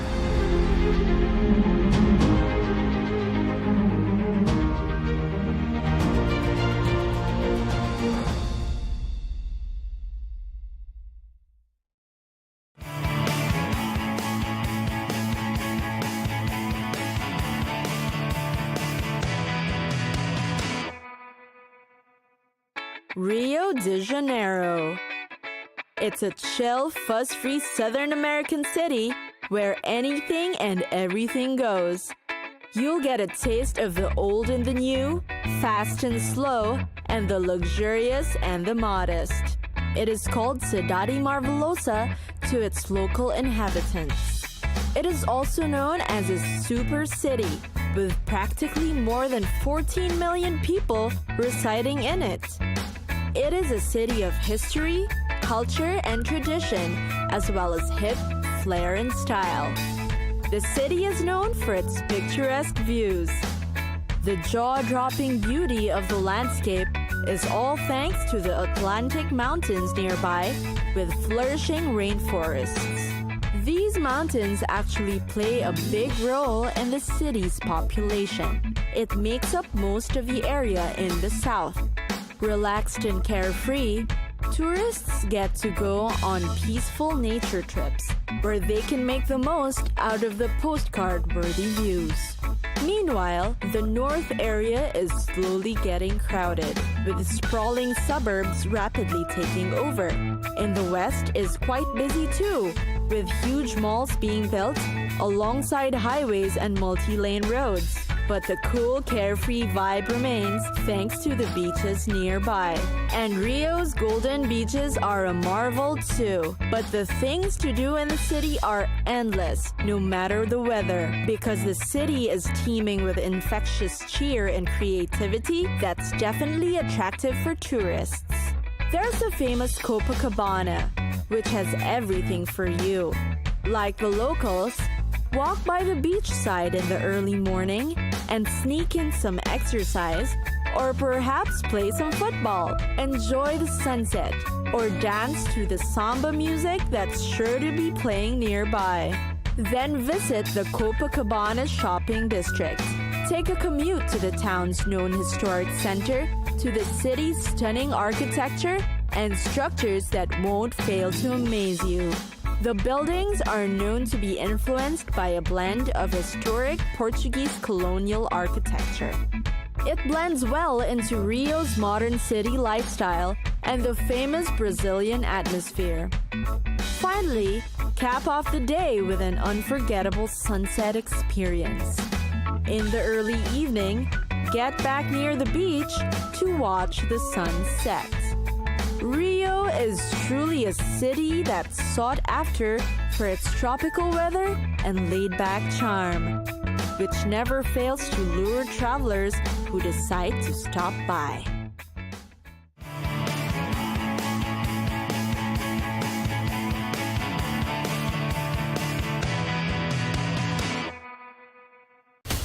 From the White House to Gaza, Kiev to Beijing, elections, economics and the environment compete with conflicts and other complex issues for our attention.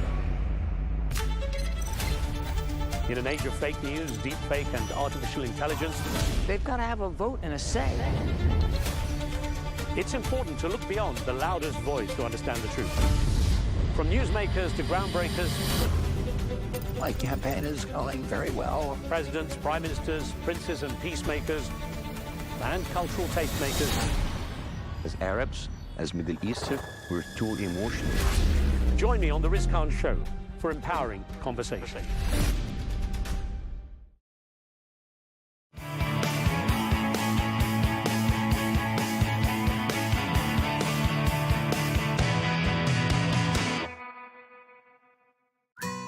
Budapest. Many would consider Budapest a favorite city in Europe.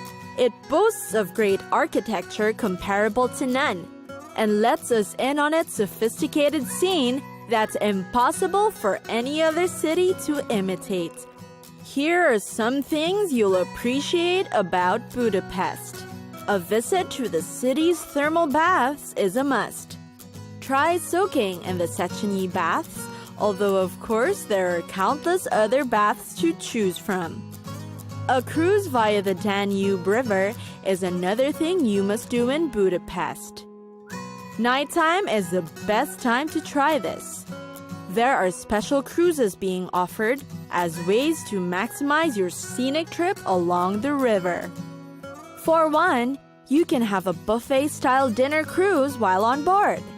Definitely a feast for the eyes, but may become an educational tour for you too. One of the greatest bridges in the world is Budapest's Chain Bridge. It's the best place in the city for romantic evening strolls. It has a well-known story behind it too. The architect who had created it was greatly proud of his work that he challenged anyone to find fault in the bridge. It was soon discovered that the lions that stand guard at the opposite ends are missing their tongues, and his genius work remains forever. Budapest is also known for its great undergrounds. The labyrinth of Buda Castle is one of the 7 wonders of the underground world. The place has also got many stories to tell, having closed down in 2011, but has already reopened. There are also many cave systems along Budapest to tour, for both a learning and travel experience. There are also wine cellars in the city, which are part of the vast labyrinth system winding beneath Buda Castle.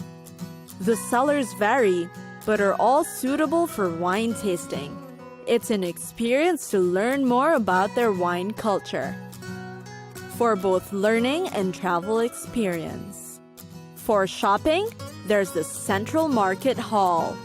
Here you'll find the typical Hungarian products.